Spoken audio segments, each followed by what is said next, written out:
लड़कियां अक्सर लड़कों का बैकग्राउंड चेक करती है वो भी। बिल्डर और कॉन्ट्रैक्टर में क्या डिफरेंस होता है? एक ही इंडस्ट्री के दो हिस्से हैं। कंस्ट्रक्शन जो बेसिक इंडस्ट्री है।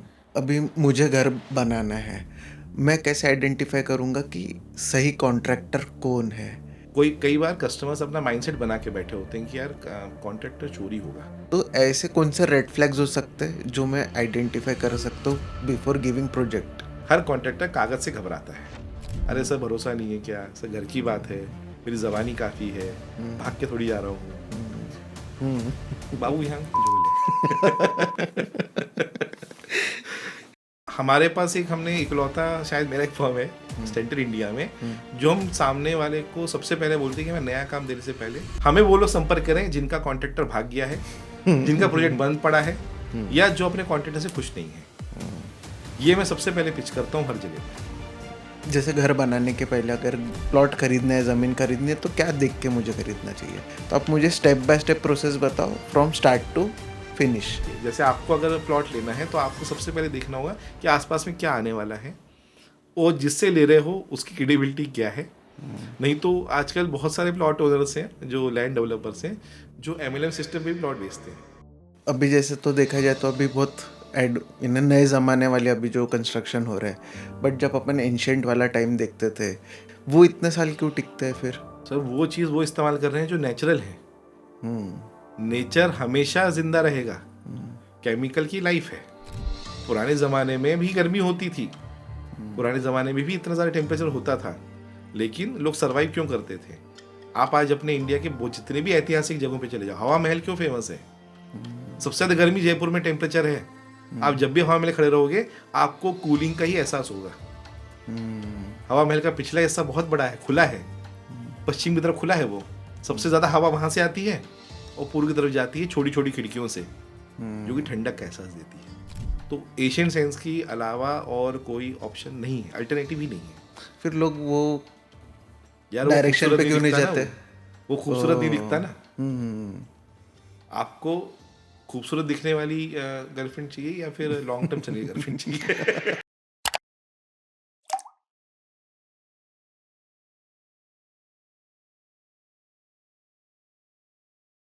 बहुत लोग कंफ्यूज भी हो जाते हैं, ये बिल्डर और कॉन्ट्रैक्टर में क्या डिफरेंस होता है? सागर जी, बिल्डर और कॉन्ट्रैक्टर जो है ना, ये एक ही इंडस्ट्री के दो हिस्से हैं। कंस्ट्रक्शन जो बेसिक इंडस्ट्री है। अब इसमें यूजुअली क्या होता है कि बिल्डर जो होता है वो अपना माल खुद बनाता है और बेचता है। कॉन्ट्रैक्टर दूसरे के लिए माल बनाता है, उसे बेचता है, या यूज का सामने वाले का, एंड यूजर का क्या पर्पज है, उस हिसाब से वो चीज़ें आगे बढ़ती हैं। ओके। सीधा हो गया। बिल्डर ने एक बेसिक एग्जांपल, एक हाउसवाइफ और एक रेस्टोरेंट में क्या डिफरेंस है। आपके यहाँ हाउसवाइफ जो होती हैं घर में खुद खाना बनाती हैं और अपने लोगों को कैटर करती हैं। आपके घर पे कुक आता है, वो कुक आपके लिए बनाता है और चला जाता है। यही डिफरेंस एक कॉन्ट्रैक्टर में है। कॉन्ट्रैक्टर आपके लिए आपकी इस मतलब नीड के हिसाब से घर बना के देगा, या आपकी जो भी मतलब यूटिलिटीज़ हैं उनको आगे डिफाइन करके देगा। बिल्डर आपसे पूछेगा नहीं बनाने के पहले कि सागर भाई मैं 3 BHK बनाना चाहता हूँ बिल्डिंग, तो मैं बनाऊँ क्या, ऐसे बनाऊँ क्या, इसमें ये लगाऊँ क्या, इसमें वो लगाऊँ क्या। वो बना के दे देगा, अपना प्रोडक्ट तैयार है, आपको रेडी प्रोडक्ट जाके परचेज करना है। ये बेसिक डिफरेंस है। तो यूजुअली कॉन्ट्रैक्टर्स लोगों के कौन कौन क्लाइंट्स होते हैं? कॉन्ट्रैक्टर लोगों के बेसिक क्लाइंट्स वैसे तो बिल्डर होगा, क्योंकि बिल्डर किसी से तो बनवाएगा, है ना। तो एक प्रायोरिटी में देखा जाए तो कॉन्ट्रैक्टर हमेशा एक बिल्डर के सानिध्य में काम करना चाहेगा। सेफ सिक्योर गेम है, बिल्डर ने जो बोला वो करेगा। कुछ कॉन्ट्रैक्टर्स होते हैं जो गवर्नमेंट के लिए काम करते हैं, क्योंकि गवर्नमेंट के भी बहुत सारे प्रोजेक्ट्स होते हैं जो मार्केट में अवेलेबल होते हैं, टेंडरिंग के थ्रू जाते हैं, लोग पार्टिसिपेट करते हैं। कुछ कॉन्ट्रैक्टर ऐसे जो इंडिविजुअल काम करते हैं, जैसे हमारी कंपनी, हम लोग इंडिविजुअली काम करते हैं। हम बेसिकली टारगेट करते हैं उनको जो इंडिविजुअल्स अपने प्रोजेक्ट में इंटरेस्ट तो दे सकते हैं बट टाइम नहीं दे सकते। तो हमारे मेजर टारगेट वो लोग होते हैं जो एक नॉर्मल बंदा जो अपना पहली बार घर बना रहा है, उसे गूगल से आधा अधूरा ज्ञान मिला, उसे आधा अधूरा ज्ञान अलग अलग सोशल वेबसाइट से मिला, उसे किसी रिश्तेदार ने कुछ बताया, कहीं दोस्त से कुछ सुना, उसके बाद वो एक खिचड़ी लेके आता है। वो बैठता है कि बॉस मुझे ये अपना घर बनाना है, उसमें उनके अलग अलग इनपुट्स होते हैं। कॉन्ट्रैक्टर उसे एग्जीक्यूट करके देगा, अगर उसे सिर्फ और सिर्फ पैसा कमाना है। तो हाँ। आपको अगर लोग कमाने हैं, कस्टमर कमाना है और आपको क्रेडिबिलिटी कमानी है, तो आपको उसको होमवर्क करके जाना पड़ेगा। आपको उनमें क्या चीज़ें सही हैं, क्या गलत हैं। क्योंकि ना आप यूजुअली जो सोशल मीडियाज़ के थ्रू या जहाँ पे भी आप कुछ नॉलेज लेके आए हो थोड़ा बहुत, और जो आप सामने शेयर करते हो कि भाई मुझे मेरे घर पे ऐसा फ्लोरिंग होना, मेरे घर पे इस तरह के कर्टन्स होना या इस तरह की वॉल होना, वो ना इनटेंजिबल चीज़ है। आपने सिर्फ और सिर्फ वो फोटोज वीडियोस में देखी हुई हैं। उसमें आने वाली कॉस्टिंग, उसमें आने वाले प्रॉब्लम्स या उसमें आने वाले फायदे नुकसान आपको नहीं पता। वो सिर्फ आपकी आंख को अच्छी लगी, आंखों को अच्छा लगा, इसलिए आपने शेयर कर दिया। तो being a contractor, it is our moral responsibility कि मैं कस्टमर को क्या डिलीवर कर रहा हूँ। अगर मैं कस्टमर को कोई ऐसी चीज़ डिलीवर कर रहा हूँ जो उसे आगे जाके नुकसान देने वाली है लेकिन मेरा प्रॉफिट बनने वाला है, तो ये बताना मेरा काम है।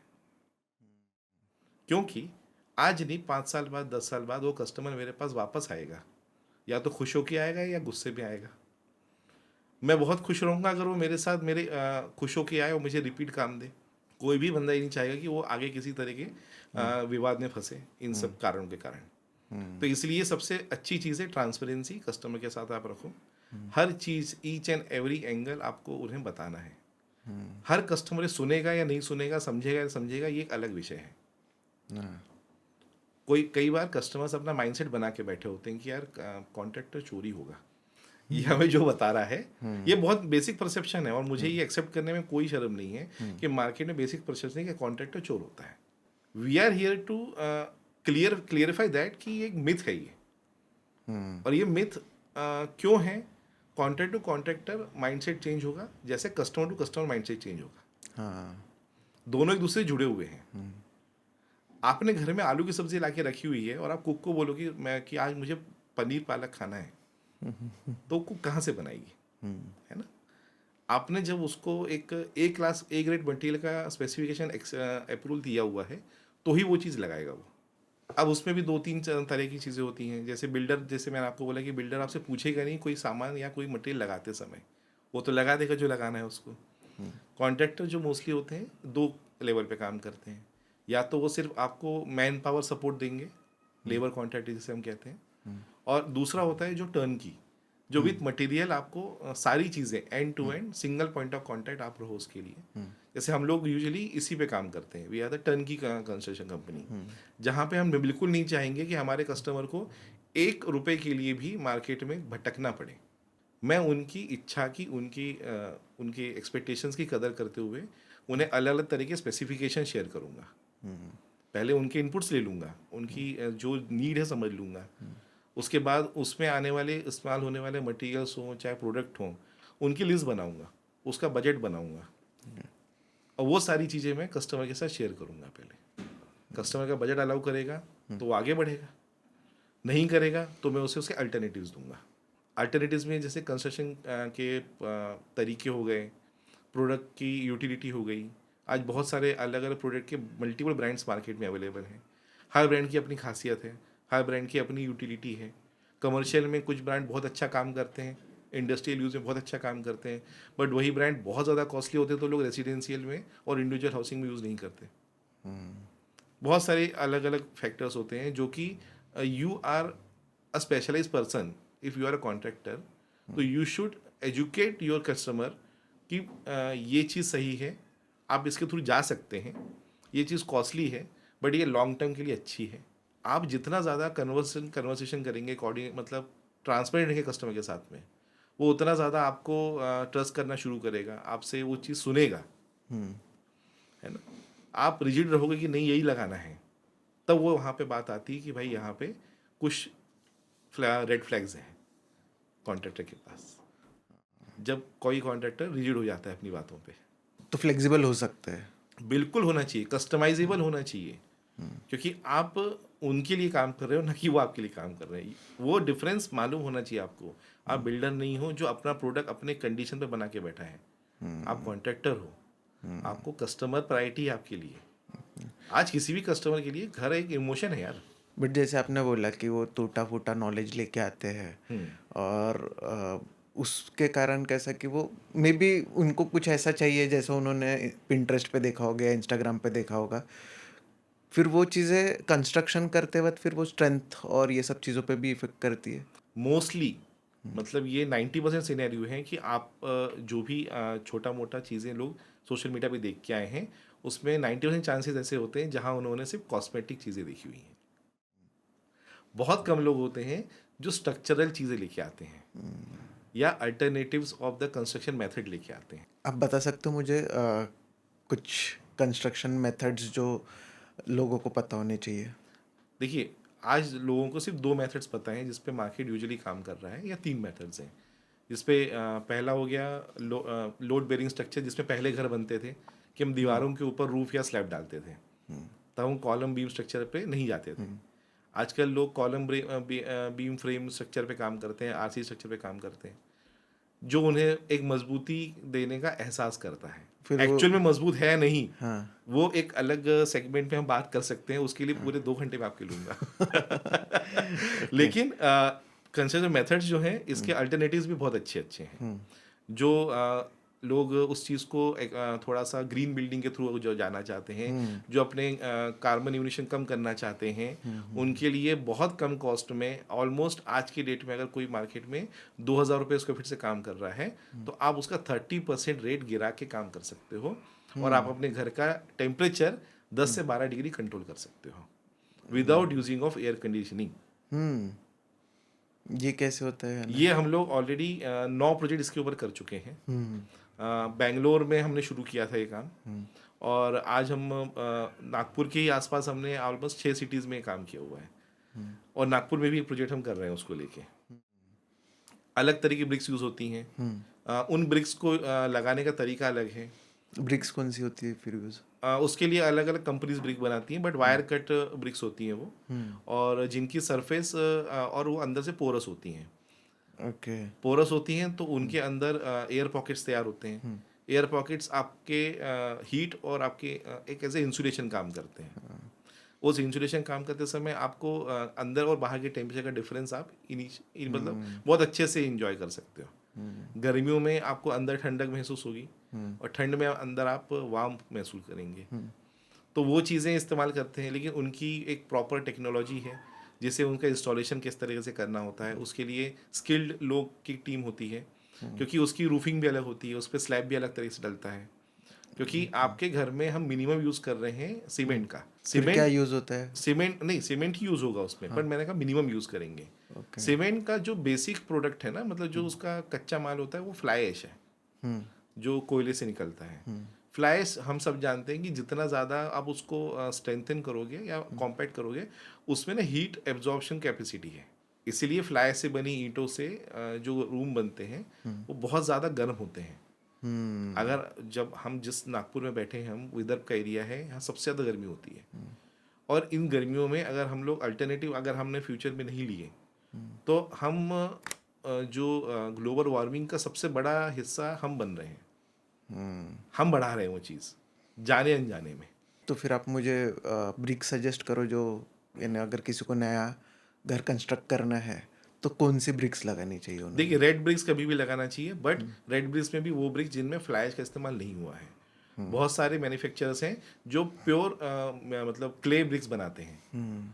क्ले ब्रिक्स आपको हमेशा सेफ रखेंगी, हमेशा आपका टेम्परेचर कंट्रोल में रहेगा, बट बहुत सारे मैन्युफैक्चरर्स जो कॉस्टिंग कंट्रोल करने के कारण उसमें फ्लाई ऐश इस्तेमाल करते हैं, या वाइट ब्रिक्स इस्तेमाल होती हैं, या कुछ बड़े बड़े ब्लॉक्स इस्तेमाल होते हैं आजकल हम देख रहे हैं। वो एक वैल्यू इंजीनियरिंग का हिस्सा है। अब हर क्लाइमेट में वो ब्रिक्स आपको फ़ायदा देंगी ही, ऐसा ज़रूरी नहीं है। आप कोस्टल एरिया में देखिए, वहाँ पे उस कंस्ट्रक्शन में वो बड़े वाले बॉक्स आसानी से इस्तेमाल हो रहे हैं और सक्सेसफुली इस्तेमाल हो रहे हैं, क्योंकि वहाँ का टेम्परेचर उतना हाई नहीं जाता जितना इस एरिया में जाता है।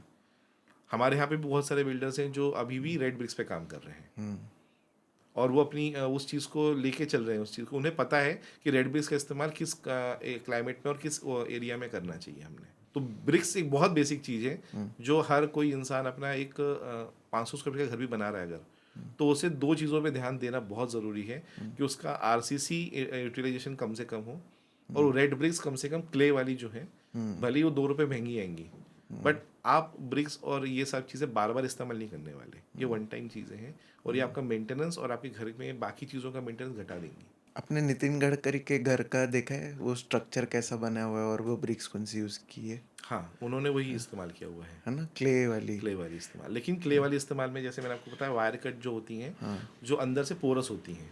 ओके। मैं एग्जिट ब्रांड का नाम तो नहीं ले सकता अभी, बट बहुत सारे मल्टीपल ब्रांड्स हैं जो नागपुर के आसपास में और बेसिकली हैदराबाद और बेंगलोर में इनके मैन्युफैक्चर है, क्योंकि वो अवेयरनेस वहाँ पे उस तरफ लोगों ने ज़्यादा इस्तेमाल कर रहे हैं, कंजम्पशन ज़्यादा है।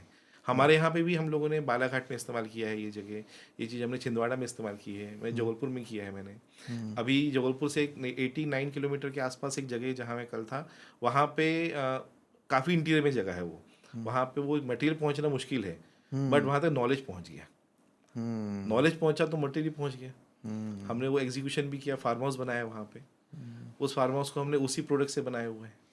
क्योंकि वो काफ़ी डिफरेंट दिखी, वो जो ब्रिक्स दिखने थे में ना। भी बहुत अच्छी चीज़ है।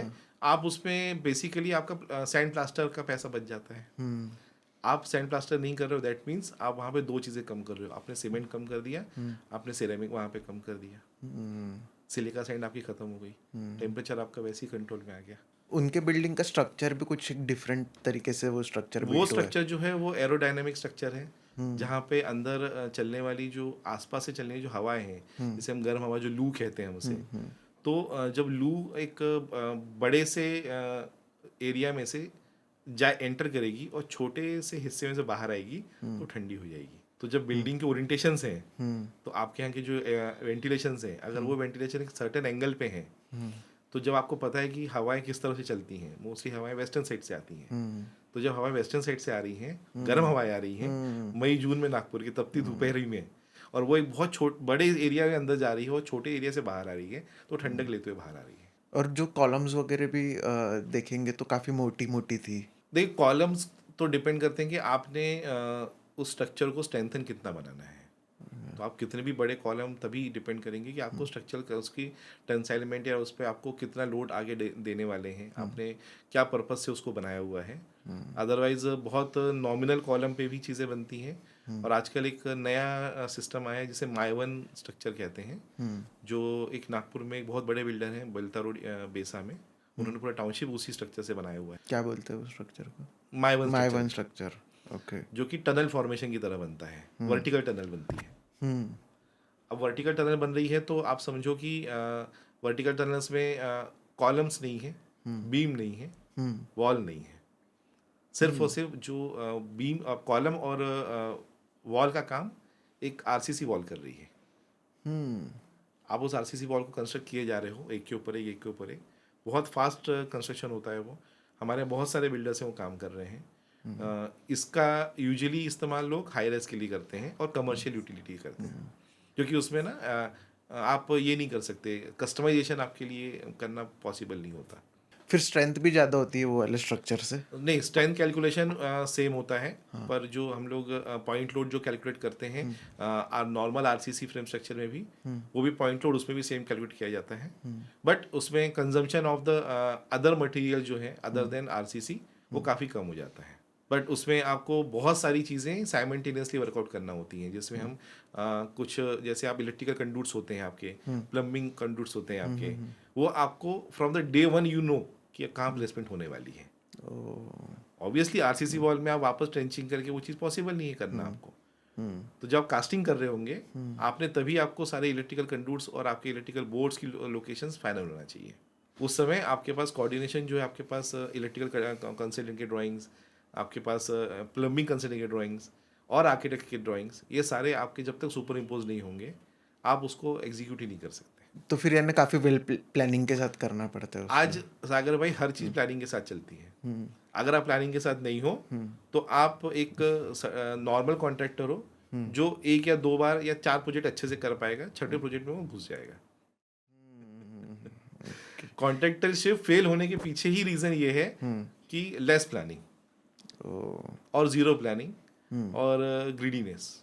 ग्रीडीनेस कैसे बता सकते हो थोड़ा सा? ग्रीडीनेस, लालची है ना। अब ये ना एक मानवीय स्वभाव है।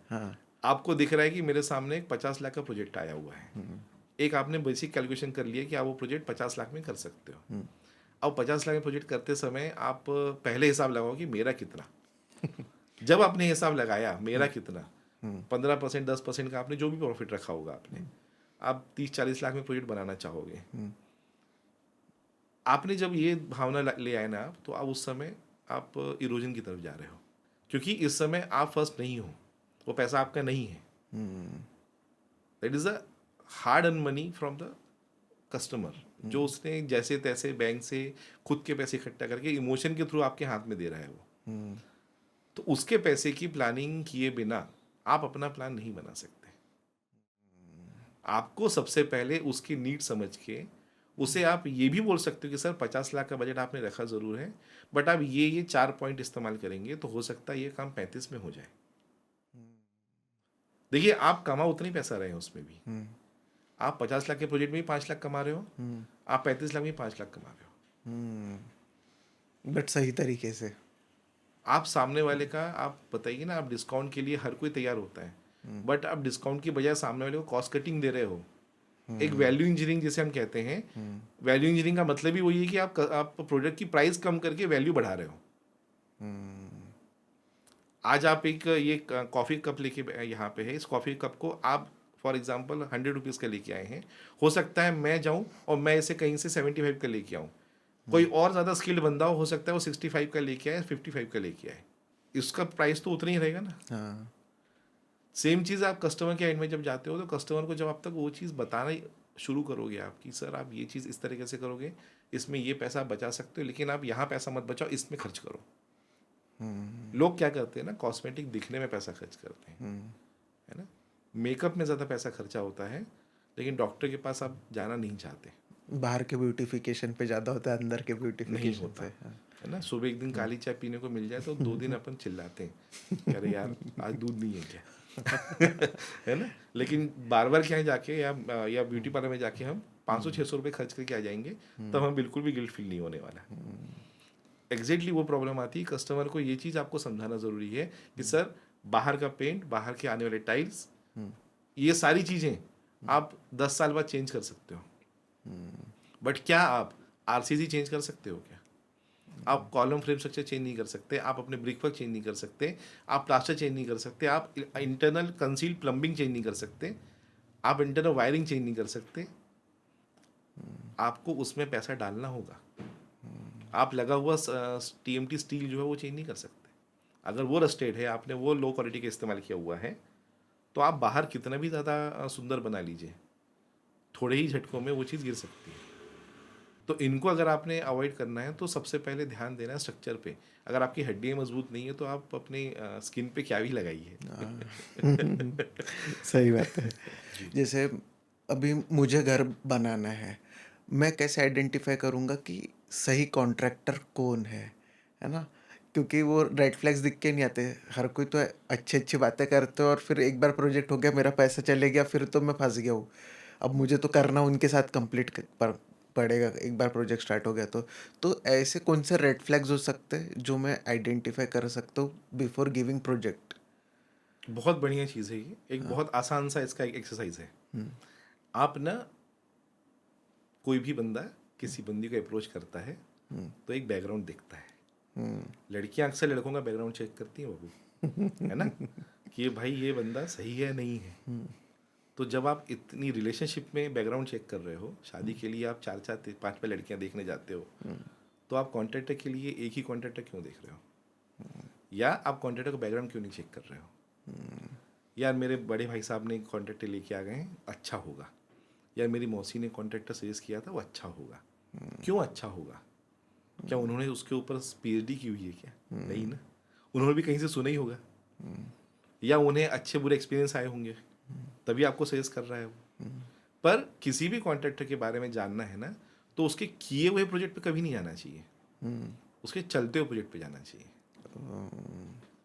किया हुआ प्रोजेक्ट तो हमेशा सुंदर दिखेगा है ना। चलते हुए प्रोजेक्ट पे जाइए, वहाँ जाके आपने ये देखना है कि वो अपने लेबर कॉन्ट्रैक्टर्स के साथ उसके पास कब से काम कर रहे हैं, उसके पास जो प्लास्टर वाले मिस्त्री हैं या फिर जो उसके पास इलेक्ट्रिकल वाले जो लोग काम कर रहे हैं, वो से कब से जुड़े हुए हैं, है ना।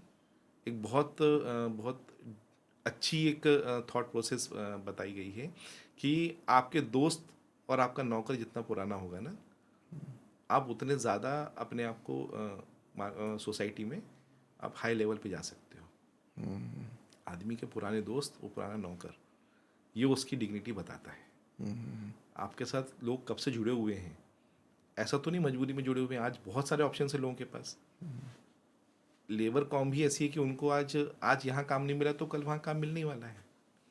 पर अगर वो आपके साथ ही काम करना चाह रहे हैं, आपके पास कंटिन्यू जुड़े हुए हैं, ये आपकी क्रेडिबिलिटी दिखा रहा है। तो कॉन्ट्रैक्टर के साथ में अगर टीम बार बार चेंज हो रही है, या उस जगह पे कोई ऐसे लोग काम कर रहे हैं जो डेली वेजेस पे हैं, तो थोड़ा सा एक रेड फ्लैग है सबसे बड़ा ये। कॉन्ट्रैक्टर की वर्क स्किल पे सुपरविजन है कि नहीं है। आप कॉन्ट्रैक्टर की गैर हाजिरी में जाके पूछिए कि यार ये XYZ बंदा साइट पे कितनी बार आता है, आता है तो क्या ऑब्जर्व करता है, ये क्या क्राफ्ट्समैनशिप में ध्यान दे रहा है, या मटेरियल पे चीज़ें बता रहा है कि भाई मटेरियल गलत इस्तेमाल हो रहा है या ज़्यादा इस्तेमाल हो रहा है या वेस्टेज हो रहा है। किसी की साइट ना कितनी साफ सुथरी है, ये उसकी इन्वॉल्वमेंट बता देता है। तो ये बहुत सारी बेसिक 4-5 चीज़ें होती हैं जो किसी भी कॉन्ट्रैक्टर को फाइनल करने के पहले और उन्हें बिना बताए आप चेक कर सकते हो। इसका कोई पैसा नहीं लग रहा, बट आप जब किसी को अपनी हार्ड एंड मनी दे रहे हो तो उसका बैकग्राउंड चेक करना हमारा काम है। एक जैसे ऑनगोइंग प्रोजेक्ट्स में तो मुझे सिलेक्शन में एक पता चल गया कि मेरे को कौन से कॉन्ट्रैक्टर को चूज़ करने हैं। बट कभी कभी क्या होता है कि जैसे अपन कोई घर कंस्ट्रक्ट कर रहे हैं या कुछ कंस्ट्रक्ट किया हो, फिर वहाँ पे कहीं पे सीपेज का प्रॉब्लम आ जाता है। तो ये कंस्ट्रक्शन के क्वालिटी पे के कारण होता है या प्रोडक्ट के चीप क्वालिटी यूज़ करने के कारण? ये दो चीज़ें हैं इसमें। दो चीज़ें मतलब आप प्रोडक्ट कितना भी सुंदर ले आओ, कितना भी महंगा ले आओ, अगर उसका एप्लीकेटर गलत होगा, अगर उसे किस तरह से लगाना है, किस तरह से अप्लाई करना है, उसका नॉलेज अगर उसके पास नहीं होगा, तो वो सोने की चीज़ भी पत्थर की बना देगा, है ना। तो इसमें यहाँ पे ना प्रोडक्ट की गलती है, ना इसमें सामने वाले के बजट की गलती है उस एप्लीकेटर की जिसे वो चीज़ ढंग से लगानी नहीं आई। यूजुअली हम लोग जो प्रैक्टिस इस्तेमाल करते हैं वहाँ पे हम लोग क्वालिटी कंट्रोल प्रोसेस है, हर चीज़ का क्वालिटी कंट्रोल होता है, हर चीज़ का क्वालिटी सर्टिफिकेट मिलता है। मेरे लेटरहेड पे नहीं मिलेगा। आप जिस ब्रांड का मटेरियल इस्तेमाल कर रहे हो उसके लेटरहेड पे उसका क्वालिटी एश्योरेंस मिलेगा। हम इस प्रैक्टिस में बहुत पहले से इन्वॉल्व हो गए हैं कि अपने को किसी भी हाल में सामने वाले को जो कमिटेड ब्रांड दिए हुए हैं, मैंने आपके साथ अगर कोई एग्रीमेंट कर लिया है, पिछली एक सवाल पे जा रहा हूँ जहाँ पे आपने बोला कि कॉन्ट्रैक्टर का रेड फ्लैग क्या होता है।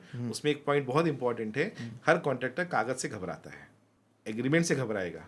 अरे सर भरोसा नहीं है क्या, सर घर की बात है, मेरी ज़बानी काफ़ी है, भाग के थोड़ी जा रहा हूँ। जहाँ पे ये स्लैंग्स आना शुरू हो गए वहाँ आप समझने की बातें गलत हो रही हैं।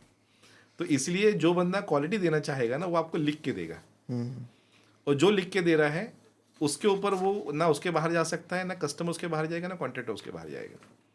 ये चीज़ दोनों की तरफ से बंधी हुई है।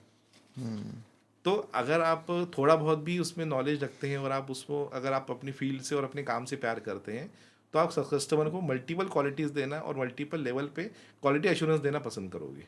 अगर आप क्वालिटी दे रहे हो, आपके पास क्राफ्ट्समैन वैसे हैं, आपकी टीम अगर उतनी मजबूत है, तो आप बहुत अच्छे से अच्छा मीडियोकर मटेरियल भी लेके आते हैं, नॉर्मल मटेरियल भी लेके आते हैं, अच्छे से मटेरियल भी लेके आते हैं। एप्लीकेटर इज़ गुड, आपको प्रॉब्लम्स नहीं आएंगी।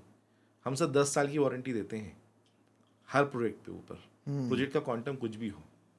मैंने 5 लाख का प्रोजेक्ट भी किया है तो भी मेरी 10 साल की वारंटी है।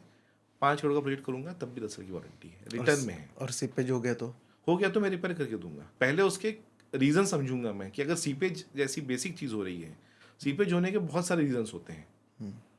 सीपेज होने का सिर्फ एक रीज़न ये नहीं कि बारिश में हो रहा है, वो सिर्फ बारिश में हो रहा है सीपेज नहीं होता। कई बार ऐसा होता है कि हमारे बाथरूम फिटिंग्स में कहीं लीकेज है, हमारी कहीं वॉल पॉकेट से वो चीज़ें मूव हो रही हैं, कई बार ज़मीन के पानी के कारण हमें सीपेज दिखाई देते हैं। बहुत सारे कारण हैं उसके। पहले वो आप आइडेंटिफाई करो क्यों हो रहा है ये, उसको रेक्टिफाई करो। तो सीपेज के लिए ये ज़रूरी नहीं कि आप वहाँ पे एप्लीकेटर लगा दो आपका काम हो गया, नहीं। सीपेज के लिए हो सकता है वहाँ पे उनके प्लम्बिंग फिटिंग्स में कुछ प्रॉब्लम हो, वहाँ पे लीकेज हो, जो पानी वहाँ दिख नहीं रहा बिकॉज ऑफ टाइल्स, वो बाहर वाली दीवार में दिख रहा है। हम अक्सर क्या करते हैं, जहाँ पे मतलब रूट कॉज में जाने की बजाय जहाँ पे दिख रहा है वहीं हम मलहम लगा देते हैं ना, जहाँ दुख रहा है वहीं मलहम लगाते हैं। पर उसके रीजंस हो सकते हैं कि यार वहाँ पे हो सकता है हार्मोन इम्बैलेंस हो रहा हो, केमिकल दिमाग में कुछ प्रॉब्लम हुई हो, कोई स्ट्रेस हो, कोई रीज़न हो जिसके कारण हमें ये प्रॉब्लम हो रही है। तो इसलिए बेसिक कोई भी अगर प्रॉब्लम आती है तो उसका रूट कॉज जानना ज़रूरी है। जैसे आपने एक पेपर वर्क बताया, और ऐसे और कोई चीज़ें होती है जिससे रिलेशन जो क्लाइंट और कॉन्ट्रैक्टर के बीच में स्ट्रॉन्ग या वीक बनाते हैं? बहुत अच्छी रिलेशन होती है अगर आपने कागज़ बना लिया है, तो एग्रीमेंट हो गया है, तो क्लाइंट के पास में 3 चीज़ें जाती हैं। सबसे पहला जाता है पेमेंट शेड्यूल, दूसरा जाता है वर्क शेड्यूल, तीसरा जाता है hand over date. Hand over date बहुत इंपॉर्टेंट होती है कि मैं आपको प्रोजेक्ट कब हैंड ओवर कर रहा हूँ। मैंने आपको सबसे पहले लिख के दी दिया कागज़ पे कि सर आपका ये प्रोजेक्ट 18 महीने चलने वाला है, इस 18 महीने में ये 18 स्टेजेस पे पेमेंट आपकी आस्क होगी, है ना। आप मेंटली प्रिपेयर हो गए हो कि यार मुझे अगले 3 महीने बाद मुझे कॉन्ट्रैक्टर को इतना इतना पैसा देना है। मैं आपसे वीकली पेमेंट नहीं मांगूंगा, मैं आपसे कुछ रैंडम पेमेंट्स नहीं मांगूंगा। मैं पेमेंट शेड्यूल पे स्टेजेस मैंने बना दी हैं कि प्लिंथ टेबल पे इतना, फर्स्ट स्लैब पे इतना, सेकंड स्लैब पे इतना, ब्रिक वर्क पे इतना, पेमेंट शेड्यूल बना हुआ है। आपके पास वो रिटर्न में है, मेरे पास भी एक कॉपी है। मेरे bill according to payment schedule raise होंगे। कोई भी स्टेज कंप्लीट होगा, वेरीफाई होगा, चेक होगा, कस्टमर ओके करेगा, पेमेंट रिलीज करेगा, आप हुए काम का पैसा देने को तैयार हो। एडवांस देने में हिचक होती है ना। आपने अभी नज़र से देख ली कि स्टेज हो गया कंप्लीट, एक काम पूरा हो चुका है, आप पेमेंट पैसा दे सकते हो। दूसरा होता है वर्क शेड्यूल। अगर आपका वर्क शेड्यूल स्ट्रांग नहीं है तो आप डिलीवरी डेट टाइम पे नहीं दे पाओगे। कस्टमर क्या चाहता है, यार मेरे वाइफ की बर्थडे के दिन मुझे मेरे घर का इनॉग्रेशन करना है। उनकी वाइफ का बर्थडे तो साल में एक ही बार आएगा भाई, है ना। अगर आपने उसे बाईपास कर दिया, आपने उसको भी लेट कर दिया, तो उनका वो जो मेन पर्पज़ है घर में आने का, वो जो खुशी मनाने का, वो तो ख़त्म हो गया। आपने अगर प्लानिंग ढंग से नहीं करी है कि आपकी ये एक्टिविटी इतने दिन में ख़त्म हो जाना चाहिए, उस एक्टिविटी को कितने मैनार्स लगने वाले हैं, कितने मैंडेज लगने वाले हैं, आपने वो चीज़ कैलकुलेट नहीं की है, तो वहाँ फेल हो गए। एक्टिविटी का टाइमलाइन फेल हो गया तो कस्टमर पेमेंट में फेल करेगा, पेमेंट में फेल करेगा तो कॉन्ट्रैक्टर का मॉरल गिरेगा, कॉन्ट्रैक्टर डरेगा और भाग जाएगा। तो ये कॉन्ट्रैक्टर का काम है कि मैं सिर्फ 2 रुपये कमा नहीं रहा हूँ काम करके, मैं उस चीज़ की पूरी प्रैक्टिस करके बैठा हूँ सर, कि मैं आपको एक शेड्यूल बना के दे रहा हूँ। आपको पहले दिन पता है, from the day one you know कि मुझे 18वें महीने में सागर भाई को इतना पैसा देना है यार, ये मुझे पता है, पहले दिन पता है, मैं उतनी तैयारी करके रखूँगा। प्रॉब्लम कब जाती है, रिलेशन कहाँ खराब होते हैं, पैसे से। ट्रांसपेरेंसी भी इंपॉर्टेंट है। कस्टमर का ट्रस्ट कहाँ से बिल्ड होगा। मेरे हर साइट पे भाई सीसीटीवी कैमरा लगे हुए हैं, हर साइट पे अगर प्लॉट है ना, वो एक्सकेवेशन हो रहा है तो भी मेरे खंबे पे कैमरे लगे हुए हैं। वो कैमरे वाईफाई से अटैच हैं और वो पूरे कैमरे का एक्सेस कस्टमर के मोबाइल में है। आज मेरा कस्टमर उस शहर में रहे ना रहे, उस एरिया के आसपास रहे ना रहे, उस देश में रहे ना रहे, वो अपने हिसाब से अपनी सहूलियत से अपने मोबाइल पे तुरंत देख सकता है कि साइट पे क्या काम चल रहा है, कितने लोग काम कर रहे हैं, क्या क्या काम कर रहे हैं, कैसा मटेरियल यूज़ हो रहा है, मटेरियल अनलोड हो रहा है नहीं हो रहा है। आपका कस्टमर टाइम नहीं दे सकता ना, पर वीडियोस देखने के लिए टाइम है उसके पास। रात में बैठ के देखेगा कि दिन भर में क्या काम हुआ साइट पे। जब भी देखेगा वो, उसे कॉन्फिडेंस समझ में आएगा कि नहीं यार मेरी साइट पे काम चल रहा है और इसने जो जो बताया वैसे वैसे लोग वहाँ काम कर रहे हैं। हम जब पूरा काम कर लेते हैं, हम कैमरास को वापस शिफ्ट करते हैं अंदर की तरफ। हमारे स्टोर एरिया में कैमरास होते हैं। मेरे कैमरास का रीज़न यही है लगाने के पीछे कि मेरे से होने वाला हर काम मेरे कस्टमर को पता रहे। कई बार कुछ कस्टमर्स होते हैं जिन्हें आपके डेली प्रोग्रेस रिपोर्ट से लेना देना नहीं होता, बट हम एक ग्रुप में उनको इन्वॉल्व करते हैं जहाँ पे डेली मतलब डेली, वो विदाउट फेल सुबह शेड्यूल जाता है कि आज क्या काम होने वाला है, शाम को उसका रिजल्ट जाता है और दूसरे दिन की प्लानिंग जाती है। अगर कस्टमर, जैसे फॉर एग्जांपल मैं फ्राइडे कुछ काम कर रहा हूँ, कस्टमर ने बोला कि यार मैं साइट पे आना चाहता हूँ, कल क्या काम होने वाला है, तो सर ये काम कल होने वाला है, ये चीज़ उसको ग्रुप में पता है, या कल स्लैब कास्टिंग है, हमें पूजा करने जाना है, ठीक है आप आइए। उसके लिए उसे बार बार मुझे फॉलोअप करने की ज़रूरत नहीं है, single point of contact her customer के पास है, सिर्फ एक नंबर पे उसे उस प्रोजेक्ट के रिलेटेड, उसके घर के रिलेटेड सारी जानकारी मिल जाएगी कि प्लम्बिंग का काम कितना हुआ है, इलेक्ट्रिकल काम कितना हुआ है, फ्लोरिंग का काम कितना हो गया है, कितना बचा है क्या नहीं, सिर्फ एक नंबर पे एक बंदे को कॉल करेगा, वो उन्हें सब पता चल जाएगा। हर प्रोजेक्ट के लिए एक बंदा डेजिग्नेटेड है जो सिर्फ और सिर्फ कस्टमर रिलेशनशिप और कस्टमर की सारी क्वेरीज को सॉल्व करने के लिए खड़ा है, और वो बंदा नॉन टेक्निकल नहीं है, वो बंदा टेक्निकल है, कम से कम 5 से 8 साल एक्सपीरियंस वाला बंदा है जो कस्टमर की हर टेक्निकल और नॉन टेक्निकल क्वेरीज को सॉल्व करने में सक्षम है। कि जैसे आपने प्राइस सेट कर दिया, जैसे आपने बोला ये प्रोजेक्ट जो है 18 महीना चलेगा। जी अभी क्या होता है कि जैसे अभी कॉपर के रेट्स काफ़ी बढ़ गए है ना, कॉपर के रेट बढ़ने के कारण वायर्स के रेट बढ़ जाएंगे। तो इससे आपने जो कमिटमेंट किया है, अभी समझ के चलो कि 1000 रुपये किलो चल रहा है, फिर उसके बाद वो 2000 रुपये किलो हो गया 18 महीने के अंदर, या 18 महीने में 3000 रुपये किलो हो गया। तो इसमें जो कमिटमेंट आपने जो दिया है फिर वो चेंज करना पड़ेगा? नहीं, इसमें ना क्या होता है, जब हम एग्रीमेंट करते हैं, वो एग्रीमेंट बहुत ज़्यादा स्टडी करके हमने उसके एसओपी बनाए हुए हैं, स्टैंडर्ड ऑफ ऑपरेटिंग प्रोसेस जो हमारा है ना, वो बहुत स्ट्रांग है।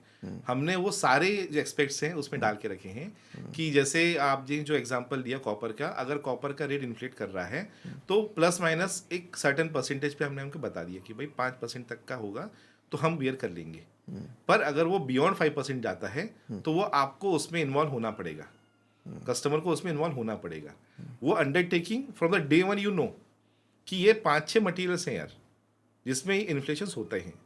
सैंड कॉस्ट में होता है, सैंड के प्राइजेस डेली ऊपर नीचे होते हैं, रिवर सैंड के, कॉपर के होते हैं, दूसरा होता है मेजरली सीमेंट, सीमेंट की कॉस्टिंग में ड्रास्टिक चेंज आते हैं, चौथा होता है स्टील, स्टील के प्राइजेस में डेली वेरिएशंस होते हैं। तो आप एक, और ये वेरिएशंस ना अगर रोज के हो रहे हैं तो एक 5-6% के अंदर ही रहते हैं, वो हम लोग बेयर करते हैं, वो उतना हमने कैलकुलेटिव किया रहता है, लेकिन उस परसेंट के बाहर जा रहा है वो, तो ये रिटर्न में दिया हुआ है पहले दिन ही कि भाई ये होगा, अगर बढ़ेगा तो इसमें आपको आना पड़ेगा, ये मैं बियर नहीं कर सकता, क्योंकि आफ्टर ऑल ये आपके लिए कर रहा हूँ मैं। नहीं, ये भी उसलिए मेरे दिमाग में क्वेश्चन आया था ये, इसलिए कागज इंपॉर्टेंट है बाबू, मैंने बोला ना कागज बहुत इंपॉर्टेंट है। क्योंकि ये कन्फ्लिक्ट्स हो सकते हैं अगर बिल्कुल होते हैं, बिल्कुल होते हैं। मेरा एग्रीमेंट सर कम से कम 16 से 17 पेज का रहता है, जिसमें दिमाग में आने वाले, दुनिया में आने वाले और समाज में आने वाले सारे सवाल हैं। फिर मैंने पहले कॉन्ट्रैक्ट पढ़ लेना था। एग्जैक्टली। आपने एक टर्म बोला था टर्न की, है ना? टर्न की कंस्ट्रक्शन क्या होता है ये? If this is a key, है ना, I am giving it to you, I have turn it, और आपको दे दी मैंने, पर इस कीज के देने के पीछे मेरा क्या मोटिव है? आपने मुझे पहले अपना मोटिव दिया कि रोहित मुझे एक 2 BHK बंगलो बनाना है, उसके बाद मैं आपको कीज रिटर्न कर रहा हूँ। टर्न की का मतलब है नींव से कीज तक, each and everything will be taken care by us. तो टर्न की में हम लेबर कॉन्ट्रैक्ट भी लेते हैं, विद मटेरियल लेते हैं, ताकि मैं आपको लॉक एंड की के साथ में हैंड ओवर कर सकूं। तो आपका कोई भी प्रोजेक्ट जो है वो एकदम रॉ है, अगर सिर्फ इसी का बेरल लैंड है, आज तो हम लैंड भी देते हैं, अगर आपके पास सिर्फ नियत है कि यार मुझे एक मेरा बंगलो बनाना है, आपने सिर्फ नियत रख ली है, तो आपको लैंड भी मैं दे दूंगा, उसके ऊपर कंस्ट्रक्शन भी कर दूंगा, आपको इंटीरियर करके आपको चाहिए हैंड ओवर भी कर दूंगा, उस पर लगने वाला पैसा भी फाइनेंस करा दूंगा। आपके पास एक चीज चाहिए, नियत। सबसे पहला सवाल था कि कैपिटल क्या लगेगा, तो कैपिटल है नियत। आपने अगर मन में सोच लिया कि मुझे एक बहुत बड़ा स्टूडियो बनाना है 10,000 स्क्वायर फीट का, तो आपने नियत ले ली, आपने मैनिफेस्ट कर लिया ना, बाकी काम मेरे पे छोड़ दीजिए। एक मार्केट में बहुत ट्रेंड चल रहा है अभी, नागपुर में तो काफ़ी चल रहा है। उसमें कैसा होता है कि किसी के पास 2000-3000 स्क्वायर फीट का प्लॉट होता है जिसमें उनका इंडिविजुअल घर होता है। अब कंस्ट्रक्शन काफ़ी पुराना हो गया है, तो बहुत सारे बिल्डर्स उनको अप्रोच करते हैं और बोलते हैं कि हम इधर बिल्डिंग बनाएंगे, आपको एक फ्लोर दे देंगे और कुछ थोड़े बहुत पैसे देंगे और हम बाकी के फ्लैट सेल करेंगे। तो उन्होंने क्या करना चाहिए? बिल्डर के साथ जाना चाहिए, कॉन्ट्रैक्टर के साथ जाना चाहिए? देखिए 2 चीज़ें हैं यहाँ पे, इसमें भी। आपके पास चॉइस है, लेकिन because of lack of knowledge आप ना कई बार उस ट्रैप में फँस जाते हो। रीडेवलपमेंट की बात कर रहे हैं आप। रीडेवलपमेंट एक बहुत अच्छी चीज़ है, लेकिन वो फ़ायदेमंद तब होती है जब वो सही लोकेशंस पे हो रही हो तो। जहाँ पे आपके लैंड का मैक्सिमम एफएसआई आप यूटिलाइज कर पाओ। आप मेट्रो रीजन के आसपास अगर आपका प्लेसमेंट है, आपकी जगह है, बीइंग ओनर मैं बात कर रहा हूँ आपसे, तो अगर आपकी जगह आपका रहना मेट्रो के 500 मीटर के अंदर है डायगोनली, या फिर आप मतलब एरियल व्यू पे अगर आप देखते हो तो आप बहुत अच्छा एफएसआई वहाँ पे आपको मिल रहा है। उस एफएसआई का इस्तेमाल आप अच्छे से कर सकते हो। एफएसआई का फुल फॉर्म क्या है? फ्लोर रेशो इंडेक्स होता है एक्चुअली ये। तो जिसमें बेसिकली आप हर जगह के अपने नॉर्म्स हैं, हर सिटी के अपने नॉर्म्स हैं, तो उसको आइडेंटिफाई किया गया है कि आप इतने एरिया के प्लॉट पे इतना कंस्ट्रक्शन कर सकते हैं, बिकॉज उसके अलग अलग पैरामीटर्स हैं कि सामने का रोड का विड्थ क्या है, आजू बाजू की डेंसिटी कैसी है, कल अगर यहाँ पे किसी तरह के कोई मिसकैप्स होते हैं तो अप्रोच कैसे होगा, फायर फाइटिंग वाले लोग इजीली अप्रोच कर पाएंगे कि नहीं कर पाएंगे, या बिल्डिंग में कुछ ऐसा होता है तो बिल्डिंग के लोग प्रॉपरली निकल पाएंगे कि निकल पाएंगे, उतनी जगह है क्या। ये सारे नॉर्म्स आजकल कंप्लाइंसेस में आ गए हैं, ज़रूरी हो गए हैं ये। अब जब ज़रूरी हो गए हैं तो आपको जब ऑफ़र आती है बिल्डर की तरफ से तो वो बहुत टेम्पटिंग ऑफ़र होती है, और बहुत अच्छे सजे धजे प्रेजेंटेशन में वो ऑफर आती है कि यार आपको इतना जगह मिलने वाला है, इतनी स्टोरी बिल्डिंग बनेगी, ये सारी सुविधाएं होंगी। मैक्सिमम देखिए कोई भी बिल्डर हो, कोई भी बंदा हो, जब तक उसका खुद का फ़ायदा होगा नहीं, वो पैसा चैरिटी में तो डालेगा नहीं, ऑफरिंग अच्छी करेगा कभी भी। बट ये चीज़ जैसे मैंने पहले ही बताया आपको कि बैकग्राउंड चेकिंग ज़रूरी है। बिल्डर हो चाहे कॉन्ट्रैक्टर हो, कॉन्ट्रैक्टर के साथ आप काम करोगे तब आपके पास उतना स्ट्रॉन्ग नॉलेज होना चाहिए कि आप कॉन्ट्रैक्टर से उस सारे स्पेस का यूटिलाइजेशन प्रॉपरली एफएसआई आप करवा सको। वहाँ पे स्पेस वेस्ट नहीं होना चाहिए। इसलिए बिल्डर के पास मोस्टली लोग क्यों जाते हैं कि यार हेडेक कम रहेगा, वो बंदा हमें बना के दे देगा अपना फ्लोर और हम अपने आराम से रहेंगे, हमें पैसा खर्च करने की ज़रूरत नहीं पड़ेगी। उसमें कई बिल्डर्स बहुत अच्छे से काम कर रहे हैं, अपने यहाँ भी बहुत अच्छे काम होते हैं रीडेवलपमेंट के। रीडेवलपमेंट के प्रोसेसेस जो हैं वो कई मतलब लैंड टू लैंड चेंज भी होते हैं, जहाँ पे मल्टीपल मतलब टेनामेंट से ज़्यादा लोग रह रहे हैं, उस जगह पे आने वाली पॉलिसी चेंज हो जाती हैं। जहाँ पे सिर्फ सिंगल ओन बंगलो है वहाँ पे हमेशा बिल्डर को फ़ायदा होगा क्योंकि उसे सिर्फ एक ही बंदे को कैटर करना है। जहाँ पे मल्टीपल लोग यूनिट्स हैं, वहाँ पे प्लॉट एरिया बड़ा है, वहाँ पे रहने ओनर्स भी ज़्यादा हैं, तो बिल्डर को ज़्यादा लोगों को कैटर करना है। तो ऐसे प्रोजेक्ट्स बहुत ज़्यादा मतलब सब्जेक्टिव होते हैं ये चीज़ें। बट ऑब्वियसली इसमें अगर आपके पास ऑफर अच्छी आई हुई है और बिल्डर का बैकग्राउंड बहुत अच्छा है, उसने किए हुए प्रोजेक्ट हैंडओवर किए हैं प्रॉपरली, तब आप उनके साथ बिल्कुल जा सकते हो। और फिर कॉन्ट्रैक्टर के साथ क्यों जाना चाहिए? और खुद अगर मुझे करना है और पूरा प्रॉफिट कोशिश करनी है कि पूरा प्रॉफिट आप मेरे बिल्कुल से खुद कर निकले। सकते हो, बीइंग आप खुद बिल्डरशिप में आ सकते हो उस कंडीशन में आप खुद तो मैं थोड़ा कॉन्ट्रैक्टर को पकड़ के कर सकता हूँ या बिल्डर को ही नहीं नहीं पकड़? नहीं, उस समय फिर आप क्यों बिल्डर के पास जाओगे? अपना सोना बांटना किसे पसंद है? आप चाहोगे कि मैं कॉन्ट्रैक्टर के साथ काम करवाऊं और खुद वो सारी चीज़ें इंजॉय करूं और सारी चीज़ों को मैं इस्तेमाल करूं। आपने अगर वो स्टडी कर, देखिए बहुत बेसिक चीज़ है ये, अगर कोई भी इंसान थोड़ा सा उसमें पढ़ेगा और इन्वॉल्व होगा तो एरिया कैलकुलेशन बहुत बड़ा रॉकेट साइंस नहीं है। आपके पास गवर्नमेंट के फ्री डॉक्यूमेंट्स अवेलेबल हैं, गवर्नमेंट की यूडीपीसीआर होते हैं, यूनिफाइड जो लॉज होते हैं, उसके बुकलेट्स इजीली मार्केट में फ्री ऑफ कॉस्ट अवेलेबल हैं, ऑनलाइन अवेलेबल है, पीडीएफ अवेलेबल है। आप अपनी नीड के हिसाब से उसके क्लॉजेस पढ़ना शुरू करो, उसमें लिखा हुआ है कि आपको इस एरिया में कितना परसेंट कितना क्या यूटिलाइज करना है, इस एरिया का इस्तेमाल कितना करना है, इस जगह पे कितने आपको एफएसआई मिलेगा, कितना परसेंट मिलेगा। तो आप खुद कैलकुलेट कर सकते हो कि यार हो सकता है मेरे पास 5,000 का प्लॉट है और मैं इस पर आप शुरू में आपको बिल्डर ने ऑफर किया हो कि यार मैं इसमें आपको कम से कम 20-25,000 स्क्वायर फीट का कंस्ट्रक्शन करके दूंगा, जिसमें से 5,000 आप रख लो, लेकिन आप जो खुद करो तो हो सकता है वो 35,000 स्क्वायर फीट पे लेके जाओ, 35,000 स्क्वायर फीट पे लेके जाओ, और जिसमें से आप ज़्यादा प्रॉफिट कमा सको। तो वो चीज़ कम्प्लीटली आपके नॉलेज पे और आपके स्किल के ऊपर है। आप खुद करना चाहते हो तो बहुत अच्छी बात है। आप खुद जब करोगे तो उसमें आपका मोटिव रहेगा कि मैं मैक्सिमम कमाऊँ, न कि आप सामने वाले का कुछ कम ज़्यादा करने की कोशिश करोगे या मैनिपुलेट करने की कोशिश करोगे, जो कि मोस्टली बिल्डर करेगा क्योंकि वो अपना प्रॉफिट पहले देखेगा। उसने भी बैंक से लोन लिया होगा, ईएमआईज वगैरह सब सभी की कैलकुलेट अपनी करके अपनी तो देता है। लाइबिलिटीज हैं। हाँ। बट जब आपने ये तय कर लिया कि मुझे मेरा घर खुद बनाना है या मुझे वो प्रॉफिट खुद कमाना है या मुझे इस बिल्डिंग में उस फील्ड में खुद आना है, तो आप इसको प्रॉपर वे में अगर आप जाते हो, स्टडी करते हुए जाते हो ना, तो ये बहुत आसान चीज़ है। बस आपकी स्टडी बहुत स्ट्रांग होना चाहिए, पुख्ता होना चाहिए। और एक बहुत सारा यानी बिल्डर्स जब फ्लैट सेल करते हैं तो उसमें एक को बिल्टअप एरिया आता है और एक कारपेट एरिया आता है। तो वो प्राइसिंग जब यानी हम खरीदने जाते हैं तो पूरा बिल्टअप एरिया के साथ होता है, तो इसका जो कन्फ्यूजन है आप थोड़ा सा क्लियर कर सकते हो? दो चीज़ें हैं, बिल्टअप एरिया और कारपेट एरिया में आपको हमेशा ये ध्यान रखना होता है कि you are owning a built up area but you are using a carpet area. ठीक है, इस कमरे का एग्जांपल लेते हैं।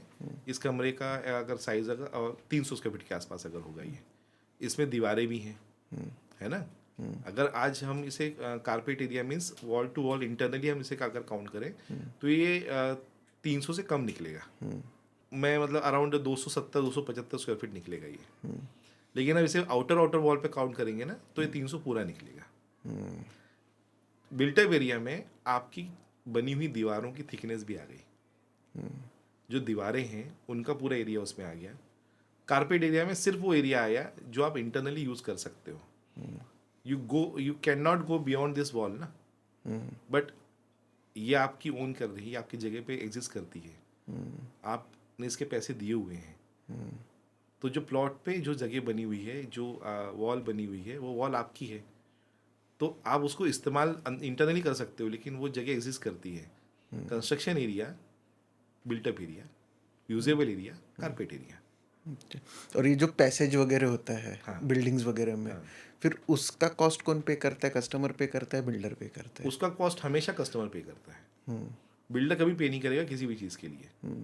बिल्डर ने एक प्रोडक्ट बना दिया तो पैसे लेने के लिए बैठा है वो। अब वहाँ पे आपको लोडिंग एक टर्म होती है अक्सर, जो एक हमेशा एक टर्म उसमें डाउन आप लोग आपके जो पेमेंट शेड्यूल्स होते हैं या फिर आपकी जो कॉस्ट शीट होती है उसमें 30%, 25% लोडिंग कंसिडर की जाती है। अब ये लोडिंग का पर्पस क्या होता है?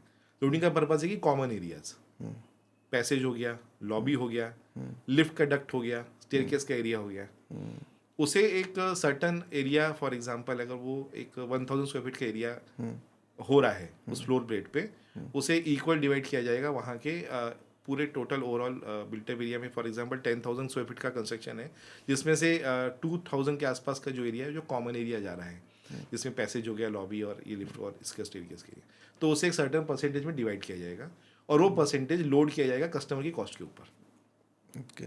After all end user customer ही है। लॉबी का इस्तेमाल बिल्डर नहीं करेगा, कस्टमर करेगा।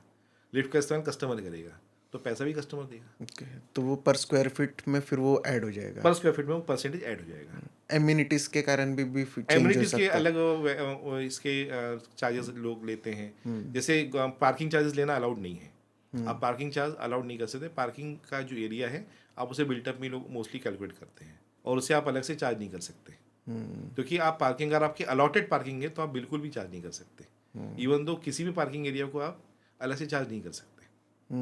फिर वो पर पार्किंग एरियाज भी तो बिकते हैं ना? लीगली नहीं बिकने चाहिए। जो नॉर्म्स अभी आ गए हैं उनमें सीधा सीधा कहा गया है कि आप पार्किंग एरिया अलग से नहीं बेच सकते। तो फिर वो उधर वो बिल्टअप में कॉस्ट में ऐड बिल्टअप हो में आएगा, क्योंकि आप अगर वो पार्किंग एरिया आपको अलॉटेड है तो वो आपके बिल्टअप में काउंट होगा।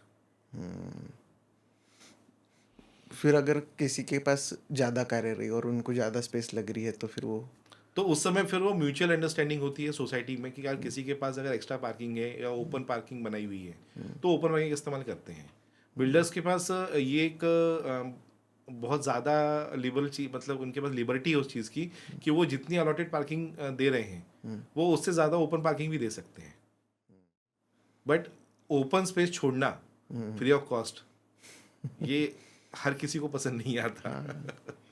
स्टेप बाय स्टेप प्रोसेस बताओ जी। कि फ्रॉम फाइनलाइजिंग प्रोजेक्ट, जैसे मैंने एक इंस्टाग्राम पे इंटरेस्ट से एक बिल्डिंग की फ़ोटो लेके आया वो आपके पास, और आपके पास लेके आया और मैंने बोला आपको कि ऐसा घर मुझे बना के चाहिए, उसमें इतने बेडरूम्स चाहिए, उतना ये सब चीज़ें चाहिए, तो आप मुझे स्टेप बाय स्टेप प्रोसेस बताओ फ्रॉम स्टार्ट टू फिनिश। आप मेरे पास आए हो एक कंसेप्ट लेके कि मुझे इस कंसेप्ट से ये चीज़ें बनानी है। मैंने कहा ठीक है भाई, अब इसमें सबसे पहले मैं फिजिबिलिटी देखूंगा कि आपने जो कंसेप्ट लेके आए हो वो आपकी लैंड पे फिजिबल है या नहीं है। वो फिजिबिलिटी सबसे पहले डिज़ाइन वाइज अडॉप्ट की जाएगी। उसमें आपकी जो रिक्वायरमेंट है कि मुझे इतने बेडरूम्स ग्राउंड फ्लोर पे होना, इतने बेडरूम्स फर्स्ट फ्लोर पे होना, मुझे ये सुविधाएं चाहिए हैं, मुझे इतनी ओपन स्पेस लगती है। तो जो नॉर्म्स के हिसाब से जो लगने वाली है, हम पहले वो प्रपोजल तैयार करते हैं। उस प्रपोजल को कस्टमाइज करने के लिए हम रेडी रहते हैं, क्योंकि पहले इनपुट हम 3 इनपुट देते हैं हमेशा कस्टमर को, 3 रिवीजन हम फ्री देते हैं। पहला रिवीजन प्रपोजल के साथ जाता है, सेकेंड रिवीजन आपके इनपुट्स के साथ आता है, थर्ड रिवीजन फाइनल होता है। यही होना चाहिए। अब इसमें डिज़ाइन जब तक आपका फ्रीज नहीं होगा, आपने एक बार डिज़ाइन फ्रीज कर दिया कि सर ये लेआउट ओके हैं, ये प्लेसमेंट्स ओके हैं, इसमें आपने वास्तु कंप्लायंसेस कितना फॉलो किया, मैं आपको बता देता हूँ कि सर इसमें 80% है, इस ऑप्शन में 90% है, इसमें 100% है। जिसके लिए आप कंफर्टेबल हो, आपने गो अहेड दे दिया मेरे को। इसके बाद हम आएंगे अगले इसके ऊपर कि इसका एस्टिमेशन कितना जाएगा। मेरे एस्टिमेट के पहले मुझे आपका बजट जानना ज़रूरी है। आपने बताया मेरा ये एक अमाउंट है, सर्टन अमाउंट मेरा बजट है, उस बजट के अंदर आपने मुझे बना के देना है। अब यहाँ से मेरा काम शुरू होता है कि मैं इसे किस तरीके से एस्टिमेट उसका बजट बनाऊं कि मैं आपके बजट को मैच कर पाऊँ, है ना। ये काम मेरे पास शुरू होगा। आपने मुझे प्रपोजल दिया, मतलब एक कंसेप्ट दे दिया, लेकिन मुझे कम से कम 5 से 6 दिन लगेंगे इस पूरी चीज़ को एनालाइज करके लेके आने में, कि मैं आपको इस बजट में, आपके बजट में या आपसे कम के बजट में, मैं आपको क्या 2 ऑप्शन दे या 3 ऑप्शन दे सकता हूँ। फिर इसका भी ऑप्शंस देने के वक्त भी कुछ इनिशियल कॉस्ट होता है? नहीं, जब तक आप एग्रीमेंट नहीं करेंगे ना, मैं आपसे 1 रुपया नहीं मांगूंगा, क्योंकि आपने बस नीयत बताई है, मुझ पे भरोसा नहीं दिखाया। जब मुझे भरोसा दिखाओगे तो भरोसे के पैसा होगा ना मालिक। नियत का पैसा कहाँ से लूंगा मैं आपसे। और जब तक आप अपने कंसेप्ट पे क्लियर नहीं हो, आपका कंसेप्ट फ्रीज नहीं है, तो फीस तो बनती नहीं है। तो 3 डिजाइन तो फ्री आपका हक है ना। 3 ऑप्शंस आपके पास आना वो आपका अधिकार है। और फिर ये ना 4th 5th रिवीजन हो रहा है तो देखिए 4th रिवीजन हो रहा है तो वो आएगा चेंज, रिक्वेस्ट फॉर चेंज, उसके डॉक्यूमेंटेशन अलग है। वो 4th चेंज में बजट इंक्रीज हो रहा है, एस्केलेट हो रहा है या डिक्रीज हो रहा है, ये भी मेंशन किया जाएगा। ओके, है ना। उसके डॉक्यूमेंट, उसका एक फॉर्म बनता है, रिक्वेस्ट फॉर चेंज, आरएफपी कहते हैं उसे। अब वो रिक्वेस्ट फॉर चेंज में उस चेंज की फिजिबिलिटी महसूस की जाती है, उसकी फिजिबिलिटी निकाली जाती है कि ये सर्विस जगह पे पॉसिबल है कि नहीं है। ये चेंज ड्यूरिंग द कंस्ट्रक्शन हो रहा है या at the time of conceptualise. अगर कंसेप्ट के टाइम पे हो रहा है तो उस पर कोई भी चार्जेस नहीं है ऑब्वियसली आपका, लेकिन बजट वहाँ पे क्या जा रहा है, कम हो रहा है, ज़्यादा हो रहा है, उस पर डिपेंड करेगा। तो वो चीज़ तो आपको उसमें डालना पड़ेगी। उसके बाद आपकी प्रोसेस, आप कहाँ पे आओगे, एग्रीमेंट पे आओगे। आपने बजट फाइनल कर दिया, बजट फ्रीज हो गया, स्पेसिफिकेशन आ गए कि भाई XYZ अमाउंट को इस स्पेसिफिकेशन में बिठाना है। स्पेसिफिकेशन में क्या क्या आ गया, आपका लगने वाला प्रोडक्ट, मटेरियल, मटेरियल का ब्रांड, ब्रांड का कोड। कोड क्या होता है? प्रोडक्ट का कोड है। फॉर एग्जांपल जैसे आपने जैगुआर की फिटिंग्स बोल दी, जैगुआर में बहुत सारी रेंज आती है, उस रेंज में इस बजट में क्या बैठ रहा है, मैं वो आपको कोड लिख के दूंगा कि सर इसमें ये 3 आइटम, 3 सीरीज बैठने वाली हैं, X series, Y series, Z series. उसमें से आप कोई भी चॉइस आप तीनों चॉइस करो इसमें से जो आपको बेस्ट लगता है, ये अपने बजट में बैठ रहा है सर। आपने बोल दिया मुझे ये Y सीरीज जम रही है सर, इसको अपन क्लोज करते हैं। ऐसे ही हर प्रोडक्ट में आता है। हर प्रोडक्ट में आपके पास मैं ऑप्शंस दूंगा, आपको 2-3 ऑप्शन दूंगा। उसके बाद आपका एक स्क्वायर फीट अमाउंट जो रहेगा वो एक क्यूमुलेटिवली डिसाइड हो जाएगा कि सर इतना आपका कोटेशन इस रेट पे जा रहा है। अगर आप इस पे थोड़ा और हायर जा सकते हैं तो इसमें ये 4 आइटम अगर चेंज होंगे तो ये इसका रेंज यहाँ पे जाएगा, एस्केलेट होगा और एस्केलेट होगा। या इकोनॉमिकल रेंज में जाना है तो इसको और इकोनॉमिकल कैसे किया जा सकता है। बजट क्लोज हो गया। अब आती बात एग्रीमेंट की, जो मैंने आपको बताया कि सारे के सारे सवाल जवाब आपके वहाँ पे क्लियर हो जाएंगे। आपको मैंने अकॉर्डिंग टू प्रोजेक्ट मेरी स्टडी रहेगी कि इसमें मैन आवर्स कितने हैं, कितने मैन डेज लगने वाले हैं, ड्यूरेशन बता दिया, सब बता दिया। एग्जीक्यूशन शुरू हुआ। एग्जीक्यूशन के सबसे पहले आप पूजा पाठ कर लो और वहाँ पे कैमरे लग गए हैं सर। फ्रॉम द डे 1 वहाँ पे जब एक्सकेवेशन होता है, हम प्लिंथ के लिए खुदाई शुरू करते हैं, तो डे 1 कस्टमर को पता है कि आज क्या काम हो रहा है, वो दिखेगा उसे, और वो उसी हिसाब से होगा, टाइमलाइन के हिसाब से उसे शेड्यूल दे दिया गया है कि इस तारीख से इस तारीख तक ये काम होने वाला है।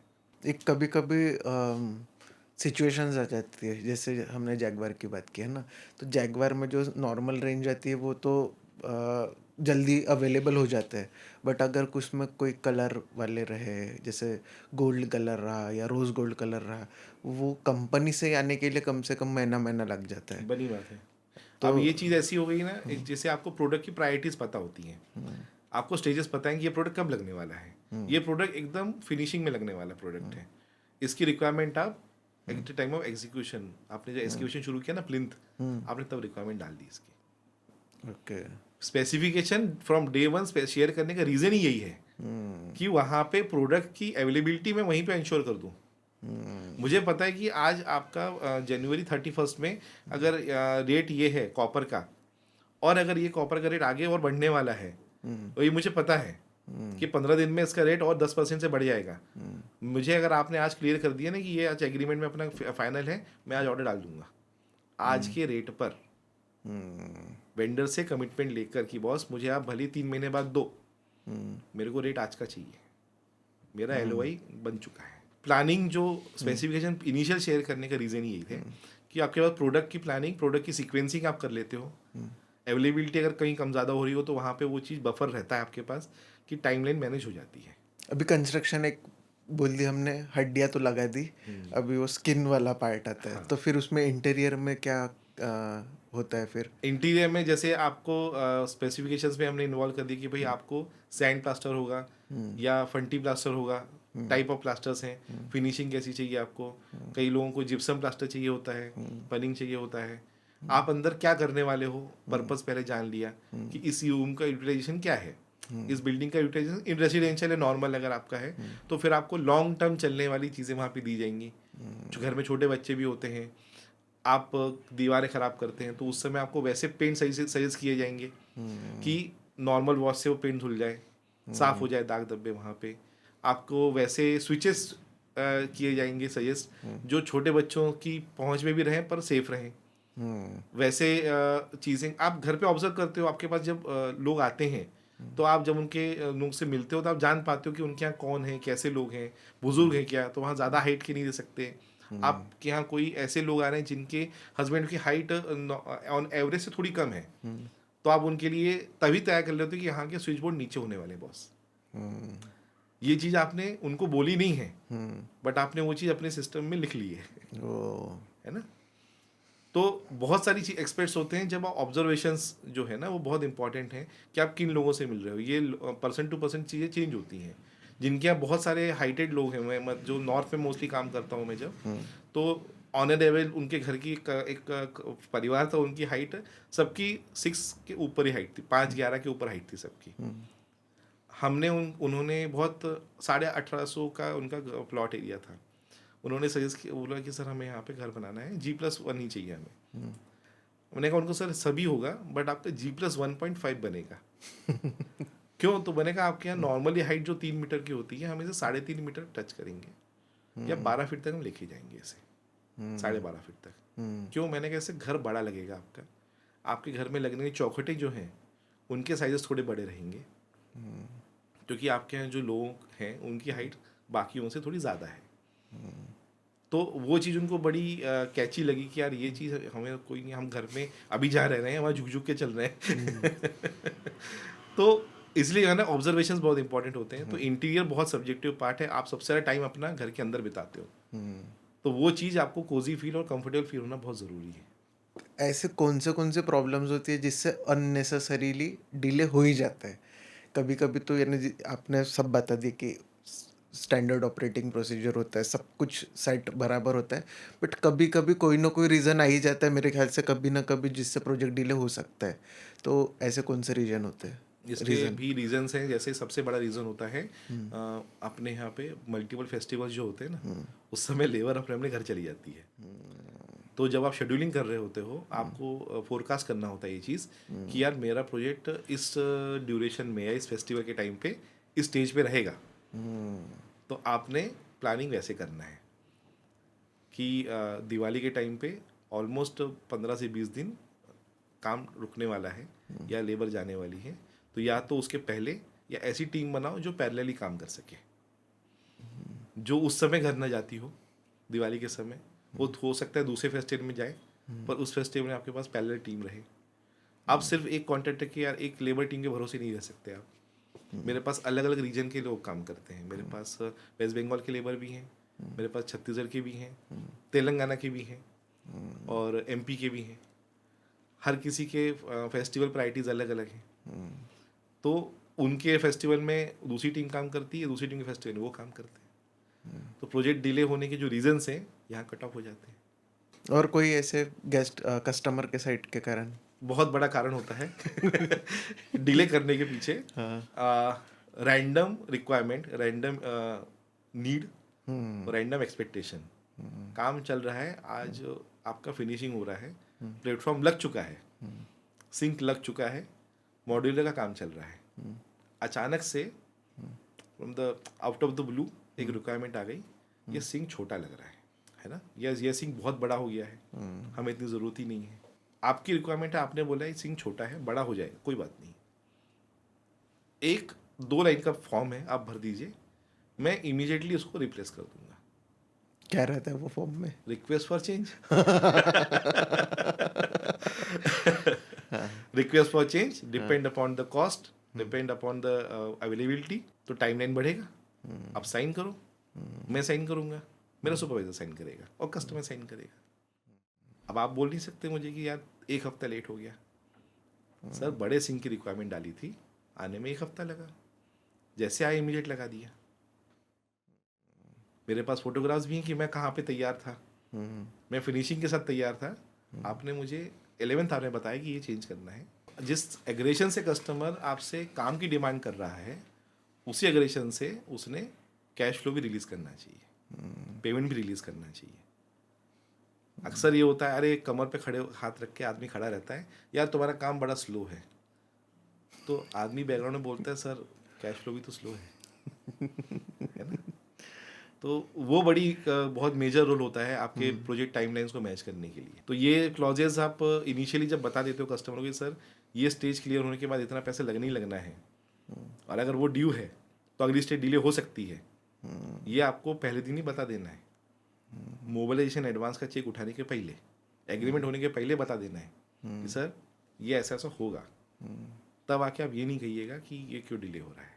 आप जैसे नया प्रोजेक्ट स्टार्ट कर रहे हो, तो ऐसे कौन से लॉन्ग टर्म इम्पैक्ट सोचते हो, जो यानी जैसे आपने एक हाइट वाला बताया, तो यूजुअली आप ऐसे जब प्रोजेक्ट स्टार्ट होने के पहले ऐसा कुछ सोचते हो कि कैसे कैसे? हमारा ना इसके लिए एक बहुत अच्छा एक एक्सरसाइज है, हम उसे मार्केट रिसर्च कहते हैं। ये हम लोग नागपुर में ज़्यादा यूज़ कर रहे हैं। हर मोस्टली लोगों के ना अपने एक खुद का रहता हुआ घर है और एक प्लॉट है। अभी नागपुर फिलहाल वर्टिकली कम बढ़ रहा है, हॉरिजॉन्टली ज़्यादा स्प्रेड आउट हो रहा है। तो उस समय क्या होता है ना, आपने बताया कि मुझे एक खापरी एरिया में मेरा एक प्लॉट है यार 5,000 स्क्वायर फीट का, मुझे कुछ बनाना है। जब आपके दिमाग में क्लियर नहीं है, हम सबसे पहले उस जगह की लोकेशन पे जाएंगे, वहाँ पे आने वाले इन फ्यूचर प्लान्स क्या हैं। गवर्नमेंट की डीपीआर में सब क्लियर है भाई, गवर्नमेंट का बन चुका है डीपीआर की भाई, वहाँ पे क्या आने वाला है। आप उस हिसाब से वहाँ पे बताइए कि सर यहाँ पे हाईवे आने वाला है, यहाँ पे एक बहुत बड़ा हॉस्पिटल आने वाला है, तो आप उसके पर्पज से यहाँ पे आप नर्सिंग का हॉस्टल बना सकते हैं, आप यहाँ होटल बना सकते हैं, या आप रेसिडेंशियल बना सकते हैं। आप वो मार्केट स्टडी पूरा करके देते हैं, उस स्टडी के साथ हम उनके ऑप्शंस देते हैं कि इस प्लॉट पे ये 4-5 ऑप्शंस बन सकते हैं, जिनमें ये इस तरह का रेवेन्यू जनरेशन होगा, जिससे ये आपको मतलब आउटकम मिलेगा, और इसमें हम इसको इसलिए लेवल पे आपकी हेल्प कर सकते हैं। जैसे वी आर इन 3 वर्टिकल्स, हम कंस्ट्रक्शन करते भी हैं, हम होटल बनाते भी हैं, होटल चलाते भी हैं, हम हॉस्टल बनाते भी हैं, हॉस्टल चलाते भी हैं। कैसे? We are in the hospitality also. तो हॉस्पिटैलिटी इंडस्ट्री में हम बहुत पहले से हैं, जहाँ पे हम दूसरों की प्रॉपर्टीज को मैनेज करते हैं और उन्हें चलाते हैं। जैसे अगर होटल हो गया या हॉस्पिटल हो गया या हॉस्टल हो गया, इनका एडमिनिस्ट्रेशन चलाना, इन्हें एक रेवेन्यू जनरेशन मॉडल पे लेके जाना और रेवेन्यू शेयरिंग सिस्टम से आगे बढ़ाना, ये हमारा मतलब बहुत एक अदर वर्टिकल पे जिस पे हम बहुत ज़्यादा काम कर रहे हैं, वो ये चीज़, और ये फ्यूचर है हमारे लिए, और हम इसमें आगे ही बढ़ना चाह रहे हैं कि हॉस्टल और होटल्स, इनका सबसे ज़्यादा जो टाइम जाता है ओनर्स का, वो मोस्टली उनके रनिंग में जाता है कि यार वो चल नहीं रहा है, या वहाँ से वो रेवेन्यू नहीं निकाल पा रहे हैं जो एक्सपेक्टेड है। बट हमारे पास वो स्पेशलाइज टीम है उसके लिए कि मैं मैक्सिमम रेवेन्यू आपको वहाँ से निकाल के दूँ और एक रेवेन्यू शेयरिंग मॉडल पे मैं आपका काम करता रहूँ, तो आप आराम से घर पे बैठ के अपनी प्रॉपर्टी से पैसा कमा पा रहे हो। प्लॉट से तो पैसा कमा नहीं सकते ना, प्लॉट तो कुछ नहीं देगा आपको, लेकिन आप जब उसको कुछ एक वर्क अपने काम पे लगाओगे उस प्रॉपर्टी को, तो उसको क्या काम पे लगाना है उसका रिसर्च हम पहले करके देते हैं आपको, उसके बाद आप डिसीजन लेने के लिए फ्री होते हो। आपने ना कंस्ट्रक्शन बिजनेस का काफ़ी कुछ अच्छा साइड बताया, बट मुझे ऐसा है कि कोई भी बिजनेस में वो बाहर से बहुत सारा दिखता है बट अंदर में भी काफ़ी प्रॉब्लम्स होती है। तो मुझे वो प्रॉब्लम्स जाननी है कि एज अ कंस्ट्रक्टर आपके लाइफ में या डे टू डे लाइफ में क्या क्या प्रॉब्लम्स आती है। देखो दो इसमें ना बहुत सारे प्रॉब्लम्स तो नहीं है। आप अगर वर्क लाइफ बैलेंस करके चल रहे हो तो वो आप बहुत, क्योंकि अगर आपने स्टैंडर्ड प्रोसीजर बनाया हुआ है, सिस्टम बनाया हुआ है ना, तो आप भी शाम को 5 बजे घर जा सकते हो। लेकिन सिस्टम बहुत इंपॉर्टेंट है, क्योंकि एक बहुत अनऑर्गेनाइज सेक्टर है ये। इसे अभी भी इंडस्ट्री का दर्जा नहीं मिला है इंडिया में। इंडिया में कंस्ट्रक्शन जो है ये इंडस्ट्री नहीं कहलाती। क्या कहलाती है फिर। इंडस्ट्री से नहीं, इस इंडस्ट्री नहीं। नहीं। आप एड एजेंसी इज इंडस्ट्री, आप hospitality is industry, real estate is industry, but construction is not industry in India. इसीलिए क्योंकि यहाँ पे ना बहुत सारे लोग को वो फायदा नहीं मिल पाता जिसके वो हकदार हैं। इसीलिए हम लोगों ने उसे ऑर्गेनाइज करने की कोशिश करी अपने लेवल पे, जहाँ पे हम ये चाहते हैं कि कम से कम हम वो महसूस कर पाएँ, वो अपने लोगों को दे पाएँ। मेरे यहाँ जो मेरे साथ जो टीम मेरी काम कर रही है, वो 15 और 16 साल से मेरे साथ जो लोग जुड़े हुए हैं, मैं चाहता हूँ कि कम से कम वो शाम को 5 बजे 6 बजे घर जा पाएँ स्ट्रेस फ्री। किसी को भी शाम को 5 उसके ऑफिस आवर्स के बाद कॉल करने की मतलब परवानगी नहीं है। क्यों? साइट पे ही वो इंस्ट्रक्शंस हैं कि भाई जो काम का प्लानिंग किया हुआ है वो काम खत्म करो, निकलो। अगर आप प्लानिंग के थ्रू चलोगे तो आपका जो डार्कन साइड है इस इंडस्ट्री की, कि यार लोग ना इसमें पैसा नहीं बना पाते या डूब जाते हैं, या फिर आपका घर पे टाइम नहीं दे पाते, बहुत ज़्यादा ट्रैवल करते हैं, या दिन पूरा साइट पे ही पूरा टाइम निकल जाता है, वो चीज़ यहाँ पे अवॉइड हो सकती है अगर आप सिस्टम में हो तो। मुझे जानना है ये स्टैंडर्ड ऑपरेटिंग प्रोसीजर आप कैसे करते हो। स्टैंडर्ड ऑपरेटिंग प्रोसेसर है, हमने ना एक्सपीरियंस से जो शुरू किया। इसके स्टैंडर्ड डॉक्यूमेंट्स अवेलेबल हैं। मैं आईएसओ ऑडिटर हूँ, बट बीइंग ऑडिटर मेरे लिए ये मतलब इजी था कि चीज़ों को एक सिस्टम में लेके आना, क्योंकि मेरे पास मैं 14 साल मैंने कॉर्पोरेट वर्ल्ड में काम किया है। अलग अलग टॉप मोस्ट कंस्ट्रक्शन कंपनीज और पैन ऑल ओवर वर्ल्ड में काम करती हैं। मैं बीइंग अ कॉन्ट्रैक्ट एंड पे भी काम किया हुआ और एज अ क्लाइंट भी काम किया हुआ है मैंने। तो आने वाले चैलेंजेस जो हैं उन्हें हमने समझने की कोशिश करी, उन्हें हमने एनालाइज किया और उसे अपने सिस्टम में डाला। तो फ्रॉम द डे वन से लेकर हैंडिंग ओवर तक हमारे प्रोसीजर फिक्स हैं, स्टैंडर्डाइज हैं। उसके बाहर हम जाते ही नहीं हैं। तो इसके कारण क्या हो जाता है कि सबसे ज़्यादा आपको अगर सिस्टमेटिक आप अगर किसी चीज़ को अडॉप्ट कर रहे हो तो मोस्टली आप उस चीज़ में अपनी एक्सपर्टीज़ जो होती है ना उनको आप पुश करना शुरू कर देते हो। उसमें नई नई चीज़ें, आप क्रिएटिव चीज़ें आप ला सकते हो। मैंने आपको इसलिए बताया कि मेरा जो एग्रीमेंट है वो 15-16 पेज का क्यों है, क्योंकि उसमें सारे वो सवाल हैं जो किसी भी कस्टमर के दिमाग में आने वाले हैं, और सारे वो जवाब हैं जो मुझे उस चीज़ को सेटिस्फाई करने के लिए तैयार हैं। तो आपके पास वो चीज़ें एक्सपीरियंस ही आई हैं, और एक्सपीरियंस ही सबसे बड़ा आपको एजुकेटर है। आज भी मैं चीज़ें नई सीख ही रहा हूँ, नए लोगों से जब मिल रहा हूँ तो जो लोगों का माइंडसेट समझ पाता हूँ मैं, तो उनसे समझते समय मुझे समझ में आता है कि नहीं यार, यहाँ पे मेरे पास कुछ इनपुट्स होने चाहिए जो मैं शायद नहीं दे पा रहा हूँ भी नहीं, या ये जो आप एक्सपेक्ट कर रहे हैं वो डिलीवर करने के लिए मुझे कुछ और प्लानिंग करना होगी ताकि वो उसको स्मूथन वे में दे पाऊँ। किसी भी जैसे मैंने बताया कि एक एंड मोमेंट पे वो जो चेंजेस आते हैं, उन चेंजेस को आज भी हम लोग फेस कर रहे हैं, बट हमने उस चीज़ का इलाज निकाल लिया। ऐसे बहुत सारे प्रॉब्लम्स आते हैं जो 11th आवर पे हमें फेस करने होते हैं, but still we are in the process कि हम उसको एक्सपीरियंस के थ्रू ही आगे बढ़ाएं। तो एक्सपीरियंस वो प्रॉब्लम को वो पर्टिकुलर सिचुएशन पे कैसे सॉल्व किया जा सकता है वो एक्सपीरियंस बताता है। बिल्कुल बिल्कुल, हर चीज़ आपको एक्सपीरियंस ही आपका सबसे बड़ा टीचर है। कौन सा पेमेंट स्ट्रक्चर क्लाइंट और आपके रिलेशनशिप को सही रखता है। पेमेंट स्ट्रक्चर क्लाइंट और मेरे रिलेशन के लिए सबसे इम्पोर्टेंट वो होता है जहाँ पे हम लोग ट्रांसपेरेंसी के साथ क्लाइंट को सारी स्टेजेस डिफाइन कर दी हैं कि आपका ये प्रोजेक्ट इतने इतने स्टेजेस में होने वाला है। पहले तो ये बता दिया उनको कि भाई इसमें ये स्टेजेस हम फॉलो करेंगे और ये हमारे माइलस्टोन्स हैं। यूजुअली कितने स्टेजेस होते हैं? डिपेंड करता है प्रोजेक्ट के क्वांटम के ऊपर। यूजुअली 12 से 13 स्टेजेस में एक कोई भी प्रोजेक्ट खत्म किया जा सकता है। ओके। और उसके पेमेंट्स कितने स्ट्रक्चर में होते हैं फिर? पेमेंट स्ट्रक्चर उतने ही स्टेजेस में होंगे ओके। जितने स्टेजेस में आपके माइलस्टोन्स हैं। हर माइलस्टोन को आप इन कैश करोगे। तो पेमेंट पहले आता है या बाद में आता है?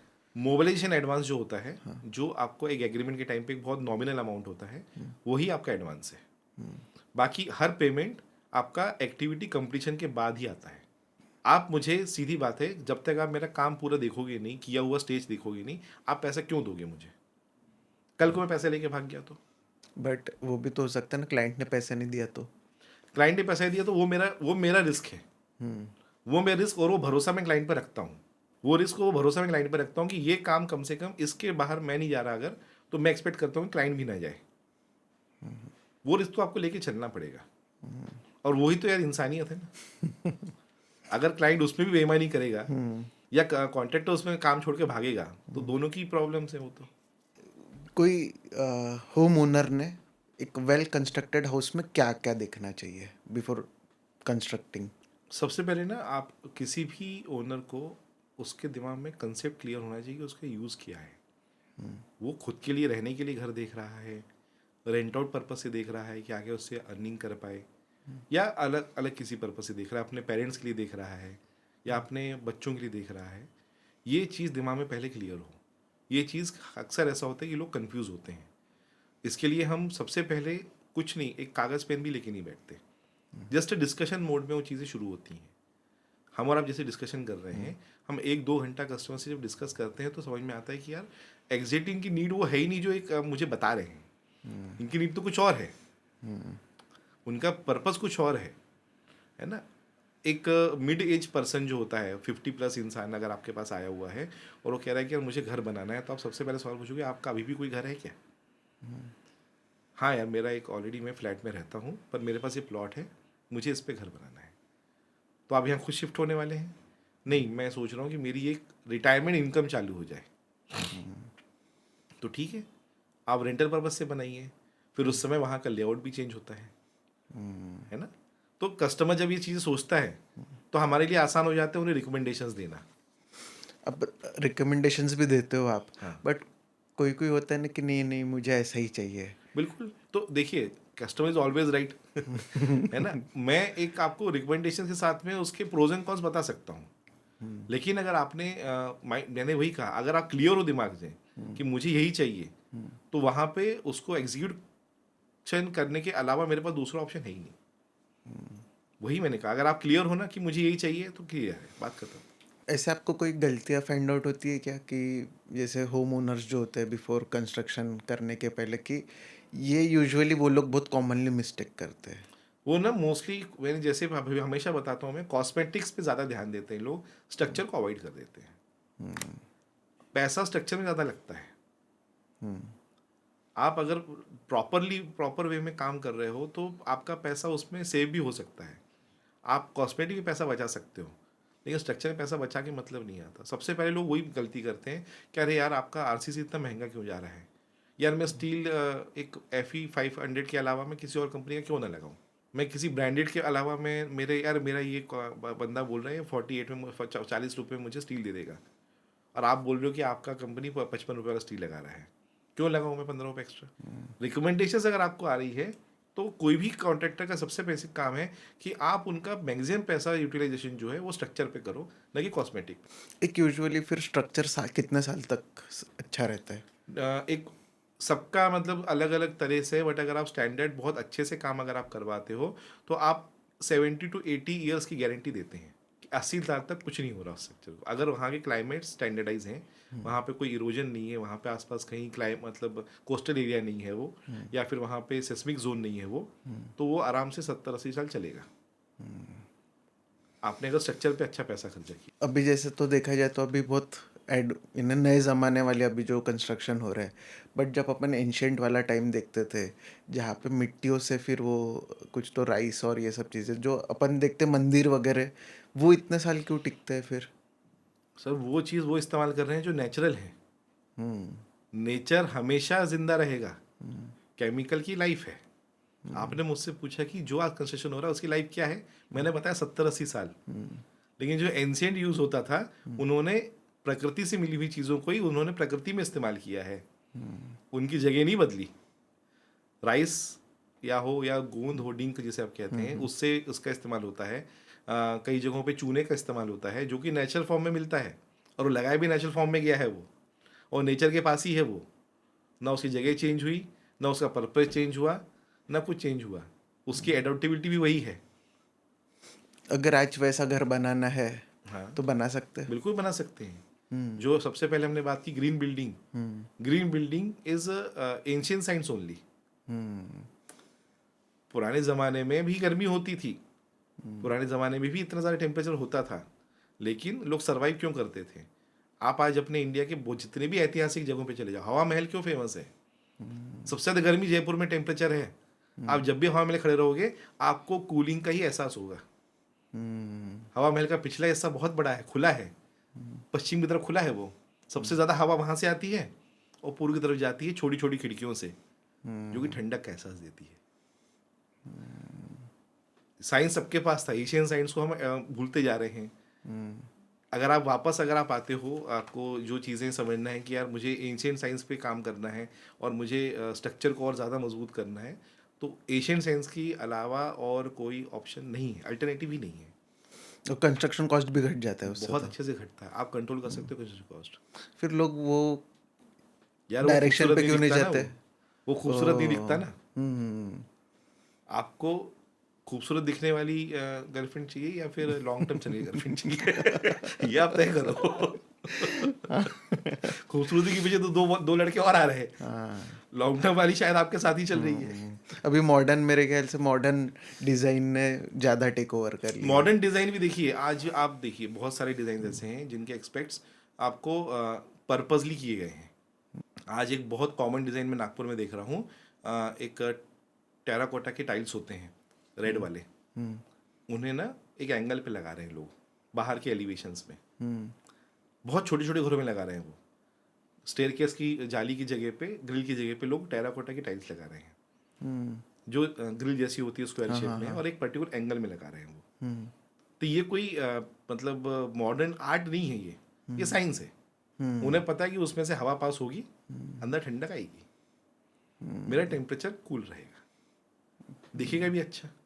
तो टेराकोटा कोई आज का प्रोडक्ट नहीं है, इसे आप बचपन से इस्तेमाल कर रहे हो, कबीलू कहते हैं इसे। देखा जाए तो जो हम साउथ इंडियंस वगैरह जो घर देखते हैं, साउथ में घर देखते हैं, वो काफ़ी वो एंशंट मेथड से ही बने हुए दिखते हैं, और नेचुरल ट्री लगे हुए हैं, ये लगे, वो भी काफ़ी ब्यूटीफुल लगते। बट सिटी में अगर वैसा घर सोचने जाओ तो फिर लोग सोचते हैं कि नहीं, मुझे तो थोड़ा ये आपके विचार पे भी डिपेंड करता है ना। आज आप सिटी में रहते हुए, आप एक एग्जांपल लेके चलो, आप मुंबई शहर में उसके आसपास की सिटी से करजत में जहाँ लोगों के मैक्सिमम फार्म हाउसेस हैं, इगतपुरी में लोग फार्म हाउसेस हैं, लोनावाला में फार्म हाउसेस हैं लोगों के, आप उनके फार्म हाउस जाके देखो, सारे के सारे एंशियंट साइंस को लेके, उस डिज़ाइन को लेके ही बनाए गए हैं।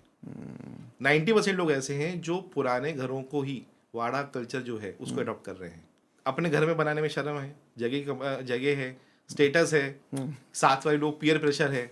क्या मेरा फ्रेंड 5 BHK में रहता है, उसके आसपास जकूजी है, स्विमिंग पूल है, मैं यहाँ पे वाड़ा थोड़ी बनाऊंगा।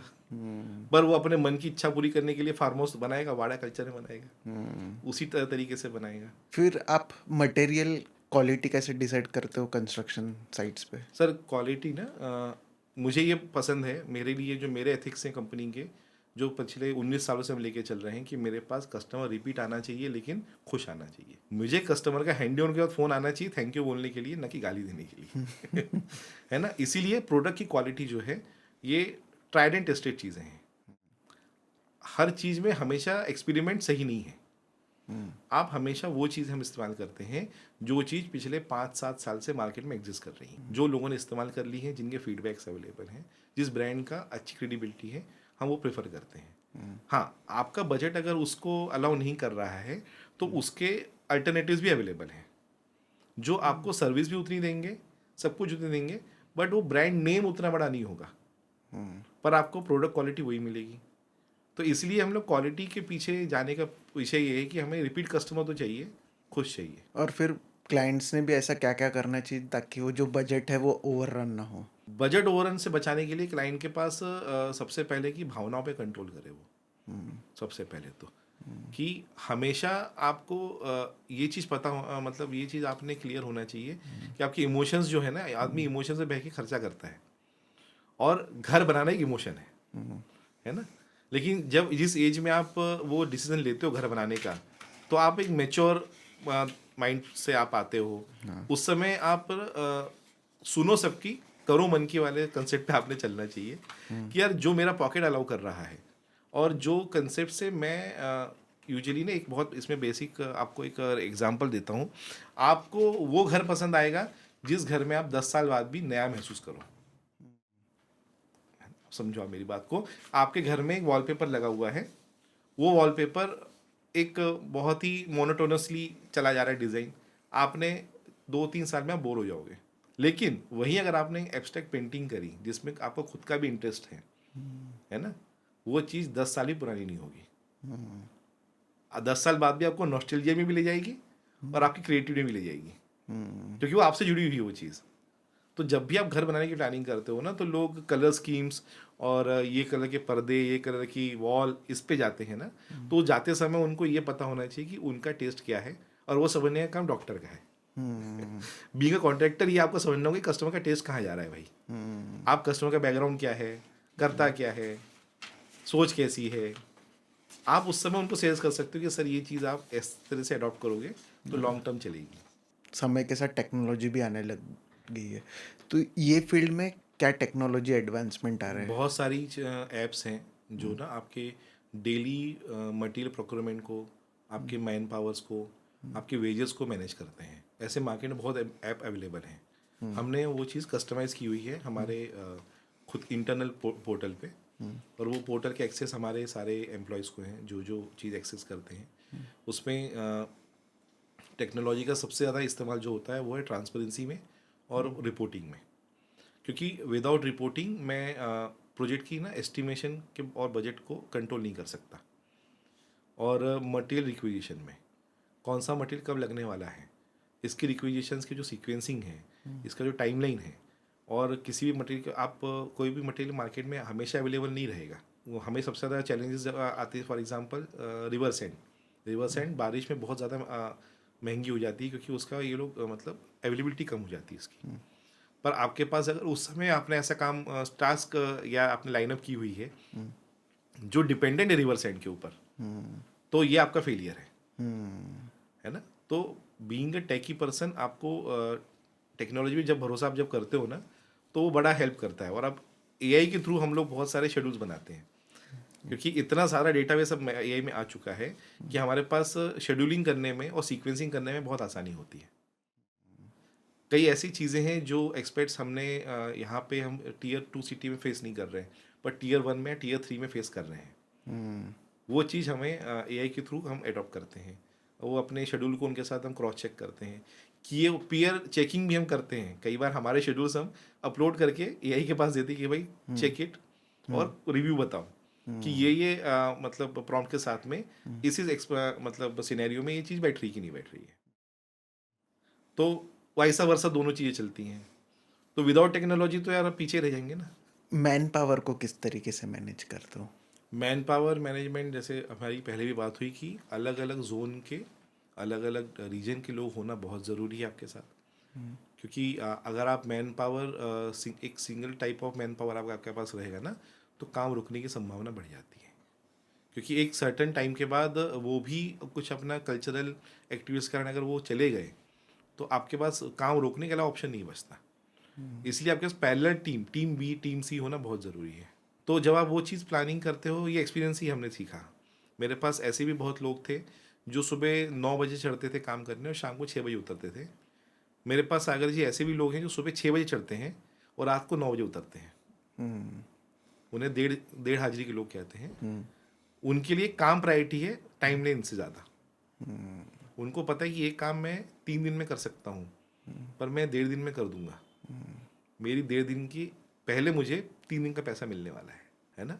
तो इसलिए वैसे लोगों को हायर करना, थोड़ा सा रोल आइडेंटिफाई करके देना, जिसे हम लोग KRA कहते हैं, नो योर रिस्पॉन्सिबिलिटी, वो चीज़ बहुत इंपॉर्टेंट है। हमने वो करके रखी है कि आप अगर आप एक सिस्टम में काम कर रहे हो ना, तो आप मशीन का पार्ट हो, हिस्सा हो, मशीन नहीं हो। तो किसी भी इंडिविजुअल को एज अ मशीन ट्रीट करने से अच्छा उसे मशीन का हिस्सा आप ट्रीट करोगे कि मुझे ये काम यहाँ से करके यहाँ देना है। ये अपना काम जानता है, ये अपना काम जानता है, मैं अपना काम जानता हूँ। तो वो बंदा आपके पास रिटेन भी रहेगा और आगे आपके साथ हेल्प भी करेगा। कभी पास्ट में आपका कोई प्रोजेक्ट फेल हुआ है? प्रोजेक्ट फेल, सबसे पहला प्रोजेक्ट फेल नहीं होते। प्रोजेक्ट फेल तब होते हैं जब आप उनकी मतलब आप मतलब ऑप्टिमिस्टिक नहीं होते ना, तो प्रोजेक्ट फेल होगा। आप फेलियर से सीखते जरूर हो, लेकिन आपको ये चीज़ आपके अंदर वो होना चाहिए कि प्रोजेक्ट फेल होने की बजाय वो प्रोजेक्ट लॉस में गया होगा पर हैंडओवर हुआ। आपने पैसा नहीं बनाया। मेरे लिए प्रोजेक्ट फेलियर मतलब, मेरी डेफिनेशन प्रोजेक्ट फेलियर क्या है कि जहाँ मैंने पैसा नहीं बनाया वो मेरे लिए प्रोजेक्ट फेलियर है बस।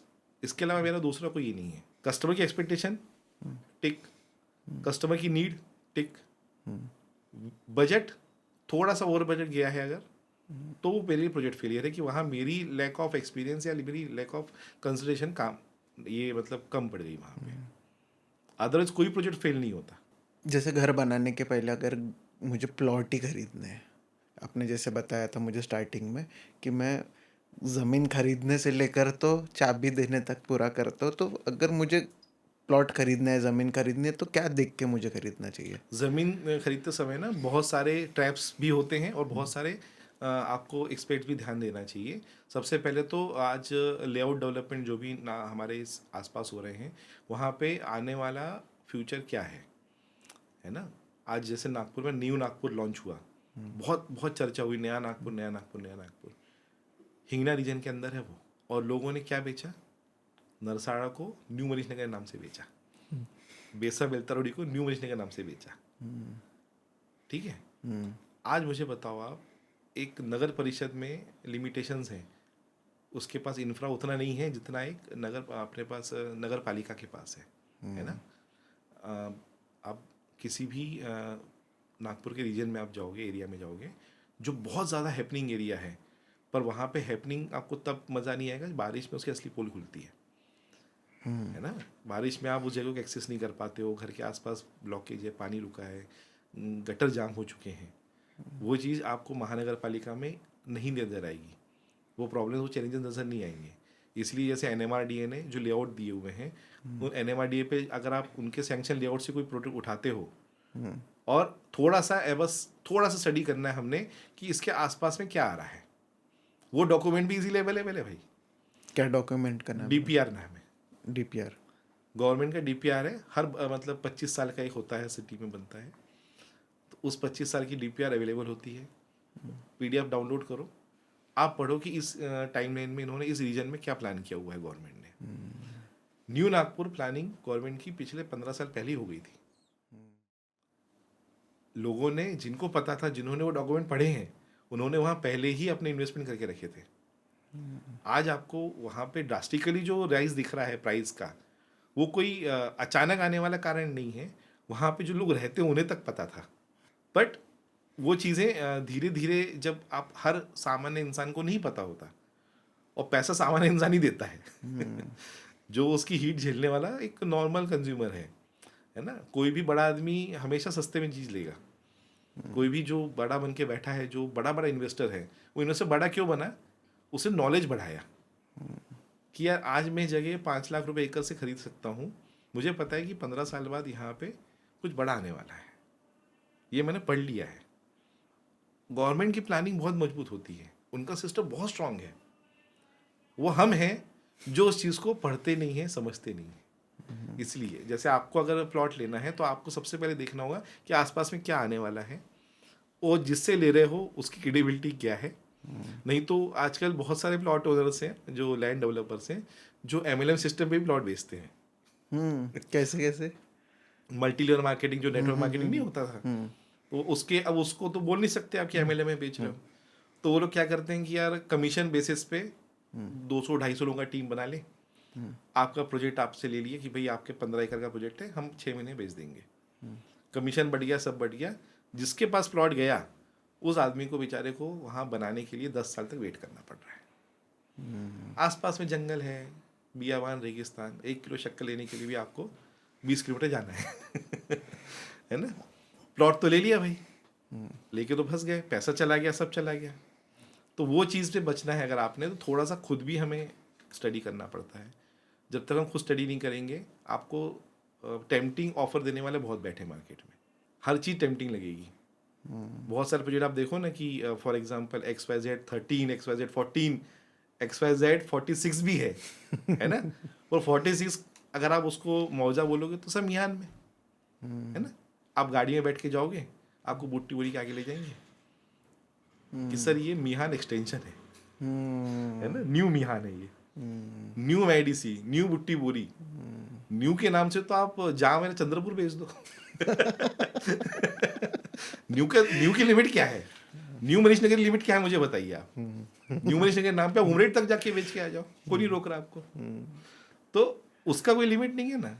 तो इसलिए जो स्लैंग्स हैं, छोटे छोटे शब्द हैं ना, इनको पकड़ना पड़ेगा। और ये आपको स्टडी से ही आएगा कि यार अगर मेरा कंसेप्ट क्लियर है, मुझे क्रॉस सवाल पूछना बहुत ज़रूरी है सामने वाले से। वो जो बहुत जल्दी जल्दी बात करते हैं ना, जो आपको पैनिक सेल करते हैं, सर यहाँ 2 ही ऑप्शन बचे हैं, सर एक ही बचा है, सर लास्ट बचा है, बाबू यहाँ झोल है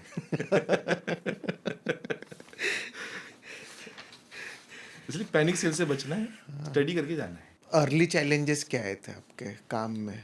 काम में चैलेंजेस ऐसे आए ना कि मैं कॉर्पोरेट से आया, तो पैसा कैसे कमाना है, किसी का काम करके पैसा कैसे कमाना है, एंटरप्रेन्योर स्किल जो होती है ना, वो चीज़ सीखने में थोड़े 1-2 मतलब समय प्रोजेक्ट मेरे को लगे ऐसे, जहाँ मैं पहले मैं क्या करता था, मैं किसी दूसरे के अंडर काम करता था, उसके प्रोजेक्ट करता था, उसको समझता था कि यहाँ से ये लोग पैसा कैसे बना रहे हैं, किन किन चीज़ों से पैसा बनता है। आप कमीशन बेसिस पे काम नहीं कर सकते, ये काम में कमीशन बेसिस पे काम नहीं हो सकते, ट्रांसफर से काम होता है। हमारे हर प्रोजेक्ट के पेमेंट शेड्यूल में ना हम आखिरी में अपना प्रॉफिट बता देते हैं कि sir 15% is supervision cost, 10% supervision cost, supervision cost is our profit. तो शुरू में चैलेंजेस यही है कि मैं सुपरविजन कॉस्ट नहीं निकाल पाया, वेंडर आइडेंटिफाई करने मुश्किल होती थी। जैसे मैंने आपको एग्जांपल दिया था कि 1 कप की कॉस्ट मुझे कहीं 100 रुपये की मिल रही है, मैंने उसको थोड़ा सा उसी बंदे को पुश कर दिया कि भाई थोड़ा कम कर दे, उसने मुझे 95 में दे दिया। मैं अगली दुकान पे गया ही नहीं जहाँ ये 80 का मिल रहा था। लैक ऑफ एक्सपीरियंस, एक्सपीरियंस ने मुझे सिखाया कि अगर मेरे पास कोई प्रोडक्ट है तो उसे कम से कम 5 वेंडर से वेरीफाई करो। कोई कॉन्ट्रैक्टर, अगर मैं सब कॉन्ट्रैक्टर हायर कर रहा हूँ किसी ऐसी चीज़ के लिए जिसकी टीम मेरे पास नहीं है, तो उससे 5 रेट निकलवाओ अलग अलग वेंडर से, अलग अलग कॉन्ट्रैक्टर से सेम चीज़ के। 3 में भी नहीं होता, 5 में कम से कम पता चलता है। तो ये चैलेंजेस शुरुआत में आए जहाँ मैंने पैसा नहीं बनाया, पर उन लोगों ने जो मेरे मतलब फॉर द गॉड ग्रेस, वो लोग ऐसे थे कस्टमर जिन्होंने मुझे सीखने में भी हेल्प करी। और जो शुरू के मेरे 3 कस्टमर हैं, वो कस्टमर 2008, 9, 10 में बने, और वो उनके मैं आज 4th और 5th प्रोजेक्ट कर रहा हूँ, उनके बेटों के भी कर रहा हूँ। तो जो रिपीट कस्टमर आने का पीछे रीज़न ये था कि उन्होंने उस चीज़ को समझा, और उनके सामने मैंने ये नहीं बताया कि यार मुझे सब आता है। होल्डिंग हैंड के साथ वो भी खड़े रहे कि चलो भाई तुम भी सीख रहे हो, ठीक है, बट कहीं कुछ छुपाओ मत। मैं चाहता तो प्रोजेक्ट फेल करके भाग सकता था, है ना। चीज़ों से भागने से अच्छा है भाई वहीं खड़े रहो। आप क्या कर रहे हो, आपके पास खोने के लिए क्या है, आपका प्रॉफिट ही है ना खोने के लिए, पर आपने कमाया क्या, वहाँ से एक्सपीरियंस कमा लिया। तो शुरू में पैसा नहीं कमाया, बट एक्सपीरियंस कमा के आप आगे बढ़ जाते हो। अभी जैसे नए यंग कॉन्ट्रैक्टर्स है, तो आप उनको हेल्प भी कर सकते हो? हाँ बिल्कुल, अभी भी करते हैं हम। मेरे पास बहुत सारे ऐसे लोग हैं जो मेरे कॉलेज जूनियर्स हैं, जो गवर्नमेंट कॉन्ट्रैक्टर हैं, अभी बहुत सारे ऐसे मेरे फ्रेंड्स हैं, या कुछ ऐसे लोग हैं जिनके साथ मैं जब मिला जब उनसे, तो वो लॉस में चल रहे थे। तो उनको फिर हमने उससे समझा कि भाई डिस्कशन में बातें निकली कि भाई लॉस में क्यों चल रहा था, तू प्रोजेक्ट क्यों ना तेरा क्यों बैठा हुआ है। तो हमारे पास हमने इकलौता, शायद मेरा एक फर्म है स्टेंटर इंडिया में, जो हम सामने वाले को सबसे पहले बोलते हैं कि मैं नया काम देने से पहले हमें वो लोग संपर्क करें जिनका कॉन्ट्रैक्टर भाग गया है, जिनका प्रोजेक्ट बंद पड़ा है, या जो अपने कॉन्ट्रैक्टर से खुश नहीं है। ये मैं सबसे पहले पिच करता हूँ हर जगह पे, क्योंकि दुखी इंसान को खुश करने में जो मजा है ना भाई, वो किसी और काम में नहीं है। किसी का प्रोजेक्ट, मेरे पास नागपुर में 9 प्रोजेक्ट ऐसे हुए हैं पिछले 3 साल में, जो सिर्फ और सिर्फ बिकॉज ऑफ द कॉन्ट्रैक्टर भाग गया, या कस्टमर का काम आधा छूटा पड़ा है, या बहुत दिनों से कस्टमर बंद पड़ा है, मैंने वो प्रोजेक्ट ज़्यादा उठाए। लोग अवॉइड करते हैं यूजुअली छूटे हुए काम उठाना, आधा काम नहीं करता कोई। मैं प्रायोरिटी देता हूँ उसको कि सबसे पहले मेरे को वो आदमी अप्रोच करे जिसका काम छूटा हुआ है, बंद है, भाग गया है, कौन से कॉन्ट्रैक्टर, मैं सबसे पहले करके दूंगा। ऐसी इंडस्ट्री चूज की आपने कि जहाँ पे कोई हाथ ही नहीं डालता। ये नीच है भाई, ये नीचे। नीच है। यहाँ पे लोग आ ही नहीं रहे हैं, डर रहे हैं आने से। लेकिन आप मुझे बताओ ना कि आप यहाँ पे, मेरे पास खोने के लिए कुछ नहीं है, लेकिन मेरे पास पाने के लिए उस आदमी का पूरा फेथ है। जिस आदमी को उसका कॉन्ट्रैक्टर या कोई भी काम से वो दुखी बैठा है, आप उसे खुश करके उसका प्रोजेक्ट हैंड ओवर करके दिया, तो वो आदमी आपको या तो रिपीट कस्टमर ला के देगा, या रेफरेंस देगा, या आशीर्वाद देगा। दे ही रहा है ना, कुछ ले तो नहीं रहा तुमसे कुछ। और वहाँ पे कंस्ट्रक्शन मेथड कौन सा यूज होता है? वहाँ पे तो बहुत ज़्यादा लोग एडॉप्टेबल हैं नई चीज़ों को करने के लिए। टेक्नोलॉजी पे डेली, मतलब अगर आपने वहाँ पे कोई भी नया अपना टेक्नोलॉजी या कोई भी मेथड आपने इंट्रोड्यूस करने की कोशिश करी, तो वो थोड़ा सा एनालिसिस करेंगे और तुरंत अडॉप्ट कर लेंगे। ज़्यादा सोच के उसमें काड़ी करना वो अपने यहाँ का कल्चर है। लेकिन आप भरोसा रख के आगे बढ़ो और ट्रायल एंड एरर पे चलो ना यार। ठीक है, कोई नई चीज़ हमेशा, जैसे एक स्वामी विवेकानंद का बहुत अच्छा कोट है कि हर नया विचार, हर नया आविष्कार पहले विरोध किया जाएगा, फिर धीरे धीरे एक्सेप्ट कर लिया जाएगा। एक्सेप्ट भी वही करेंगे जिन्होंने विरोध किया था, है ना। हमेशा ये होता है, पहले से होता आ रहा है। तो ये चीज़ हर कल्चर में होती है। आपने उन किसी, अगर जैसे फॉर बीइंग, मेरे जो टीम लीडर थे, उनको मैंने जब एक बहुत बेसिक चीज़, एक टेक्नोलॉजी, मतलब एक काम के तरीके में हमने अडॉप्ट करी कि हमारे जो भी लोग हैं, जो हमारे टीम मेंबर्स हैं, उन टीम मेंबर्स को हम लोग शाम को जब 5:30 बजे घर जाते हैं, तो घर जाने के पहले कल की प्लानिंग बता के जाएं और वो टीम में डिस्कस हो, ताकि एक बंदा अगर कोई एब्सेंट होता है ना, तो वो काम हैम्पर ना हो। अदरवाइज जो बंदा एब्सेंट है, आप उसको कॉल कर रहे हो, वो कॉल पे अगर नहीं आ पा रहा है, और तो वो एक्टिविटी रुक गई है आपकी। हम यहाँ पे क्या बोलते हैं अपने यहाँ, अरे यार सर आज साहब आज छुट्टी पे हैं, वो काम कल होगा। क्यों कल होगा? काम तो इम्पोर्टेंट है ना भाई। साहब छुट्टी पे तो क्या हुआ?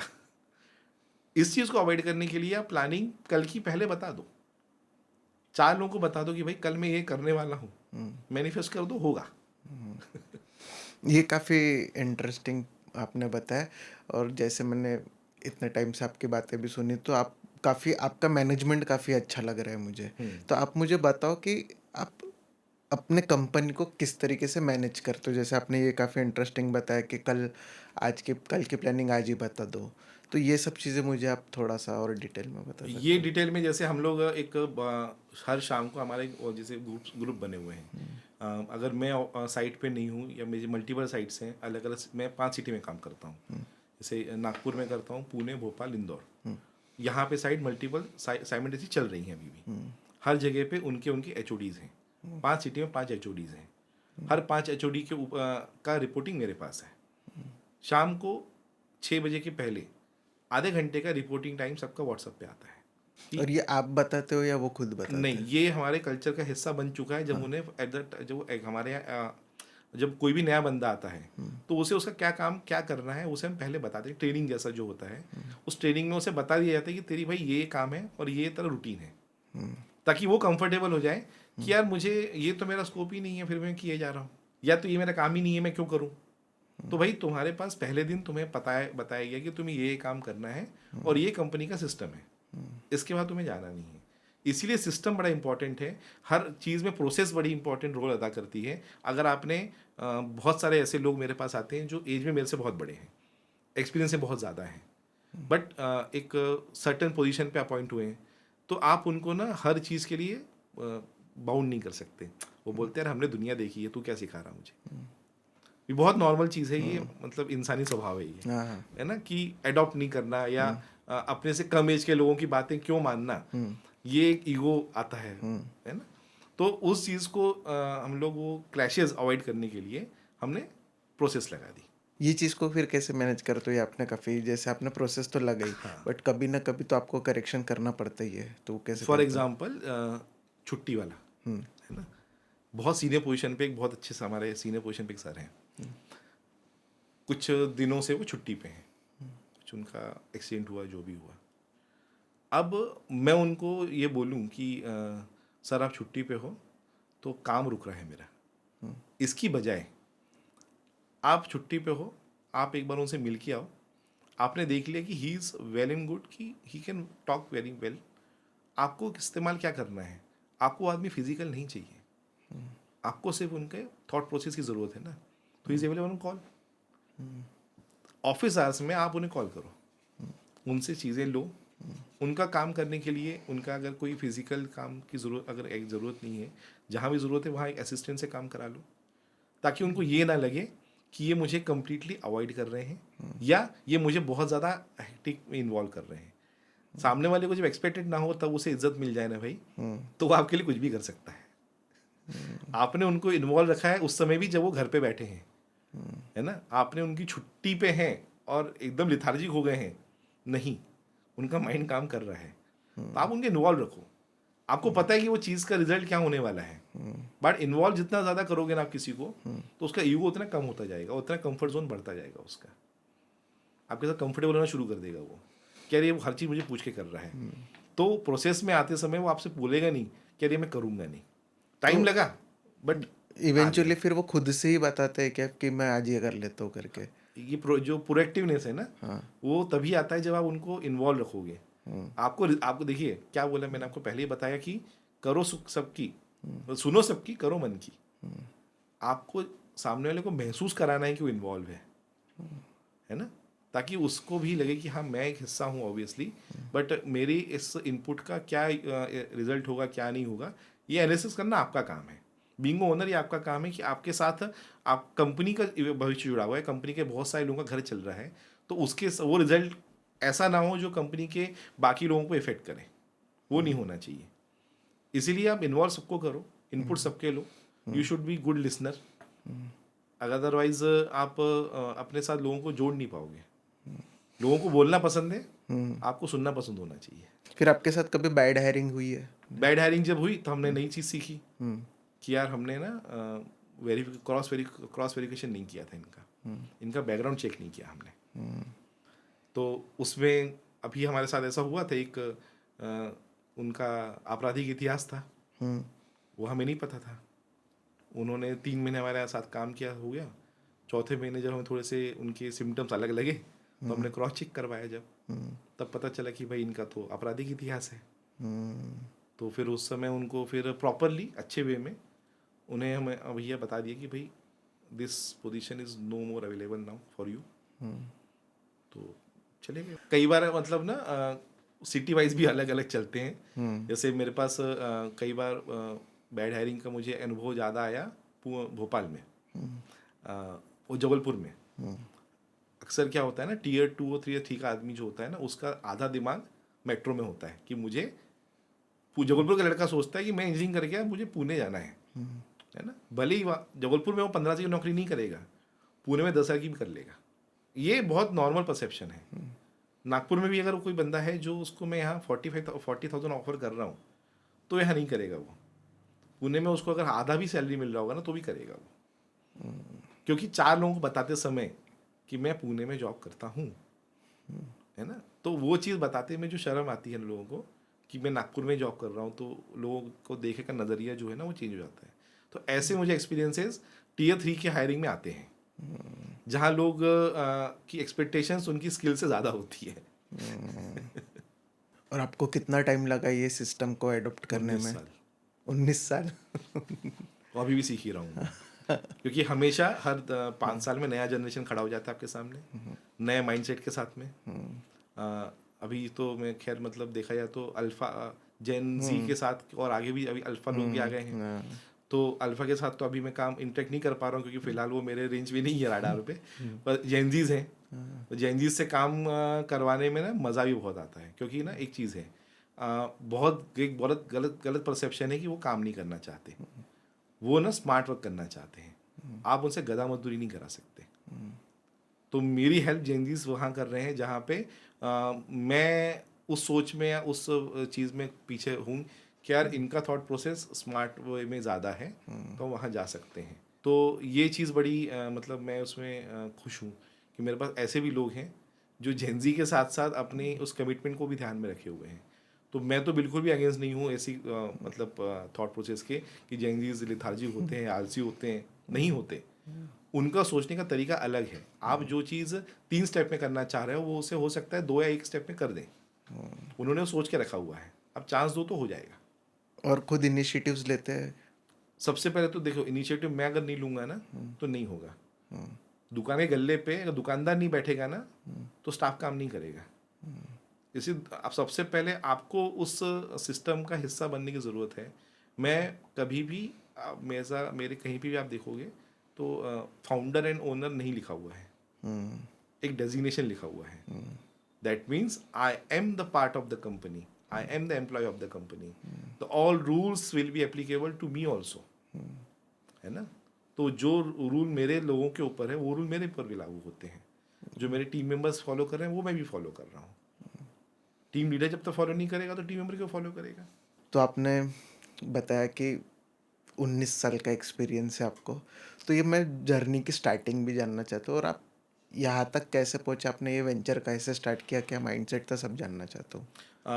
इसमें ना सबसे बेसिक चीज़ मैं आपको बता दूं कि कोई भी कंपनी शुरू करने के पीछे एक रीज़न होता है। ये रीज़न मेरे पास क्यों आया, मेरे दिमाग में क्यों आई ये बात मेरे दिमाग में आने के पीछे सबसे बड़ा कारण है कि इस इंडस्ट्री को इंडस्ट्री का दर्जा ना मिलना। ये चीज़ मुझे 2009 में ही रियलाइज़ हो गई थी। प्रॉब्लम से हम गुजर रहे थे। मैं एक कंपनी का हिस्सा था, उस कंपनी के साथ वो भी कंस्ट्रक्शन कंपनी थी, बहुत अच्छी क्वांटिटी कंपनी थी वो। उस कंपनी में कुछ ऐसी घटनाएं हुई जिनके कारण हमें गवर्नमेंट सपोर्ट की ज़रूरत थी उस समय। बट और जो हमारे एम्प्लॉयज़ थे, जो हमारे टीम मेंबर्स थे, जो ब्लू कॉलर एम्प्लॉयज़ हैं उनके लिए, तो उस समय गवर्नमेंट ने हाथ उठा दिए कि यार हम इनके लिए कुछ नहीं कर सकते बिकॉज ये इसको इंडस्ट्री का दर्जा नहीं है। तो इनके लिए हमारे पास ऐसा कुछ नहीं है, कुछ तुरंत जो रिलीफ हम देना चाहें वो नहीं है। तो उस समय ये दिमाग में आया कि यार हम सबसे ज़्यादा एक मतलब एक ऐसा भी नहीं है कि हम कंट्रीब्यूट नहीं कर रहे हैं सोसाइटी में, हम टैक्सेशन में हम इकोनॉमिकली भी कंट्रीब्यूट कर रहे हैं। मतलब सबसे बड़ा कंट्रीब्यूशन है कंस्ट्रक्शन इंडस्ट्री का इकोनॉमिक में। तो आप किसी भी कंट्री की जो इकोनॉमिक ग्रोथ है वो वहाँ के इंफ्रास्ट्रक्चर और डेवलपमेंट से आप डिसाइड करते हो। तो जब आप उसको डिसाइड कर रहे हो तो आप उसको इंडस्ट्री का दर्जा क्यों नहीं दे सकते। तो वो बड़ा पिंच था। और मैंने HR और IR दोनों किया हुआ है। तो एक इंडस्ट्री रिलेशनशिप में आपका एक बॉन्डिंग हो जाता है कि मैं मेरे अलावा मेरे साथ के लोगों को, सहकर्मियों को किस तरह से कंफर्टेबल कर सकता हूँ, है ना। जो वेलफेयर उनका कैसा हो सकता है, जो अवॉइड हो रहा है बार बार, जिसे डिनाई किया जा रहा है। तो इसलिए हमने इस अनऑर्गेनाइज सेक्टर को ऑर्गेनाइज करने के पीछे हमारा मिशन लगा दिया। तो आदिगुरु वेंचर्स जो है, ये वेंचर का पर्पज़ ही ये है कि अनऑर्गेनाइज सेक्टर को ऑर्गेनाइज करना। अपना एक पैरेलल सिस्टम, इकोसिस्टम खड़ा करो जहाँ पे आप डिपेंडेंसी भूल जाओ। आप अपने ही लोगों को वेलफेयर अपने तरीके से कर सकते हो। आज मेरे बहुत सारे जो ऐसे लोग हैं जो हजार्डस काम करते हैं, हजार्डस काम में हैं, जो टावर क्रेन के जो ऑपरेटर्स हैं या फिर ऐसी जगह पे हैं जहाँ पे उनकी लाइफ पे रिस्क है, उनके ग्रुप इंश्योरेंस कंपनी स्पॉन्सर करती है। मैं रहा नहीं देखूंगा कल को मेरे बंदे कुछ होता है तो मैं गवर्नमेंट के किसी भी स्कीम का या फिर किसी भी ऐसी जगह पर बैठूं कि यार भैया आपका बताइए मुझे बंदों को पैसा देना है। नहीं, जो मेरी तरफ से हो सकता है उनको तुरंत रिलीफ पहले मिलना चाहिए। उनकी फैमिली को, उस बंदे को जो भी उसका इलाज है पहले होना चाहिए वो। तो ये चीज़ आप खुद का इकोसिस्टम जब तक बनाओगे नहीं। बहुत सारी कंपनी इंडिया में कर रही हैं, बहुत अच्छे लेवल पे कर रही हैं।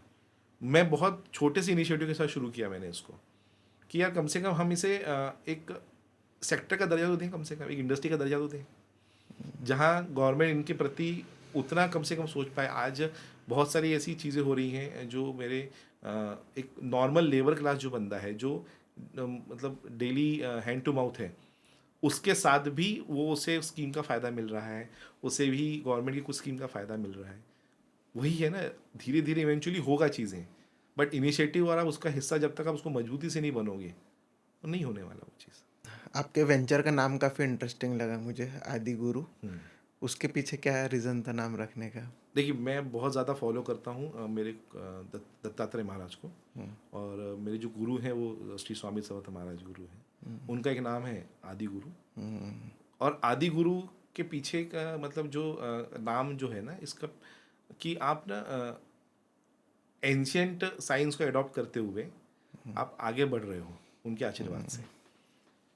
क्योंकि आप एंशियंट साइंस की तरफ आज भी जा रहे हो, आप हर चीज़ को मॉडर्नाइज के तरीके से देख रहे हो, बट एंशियंट दूरबीन से, है ना।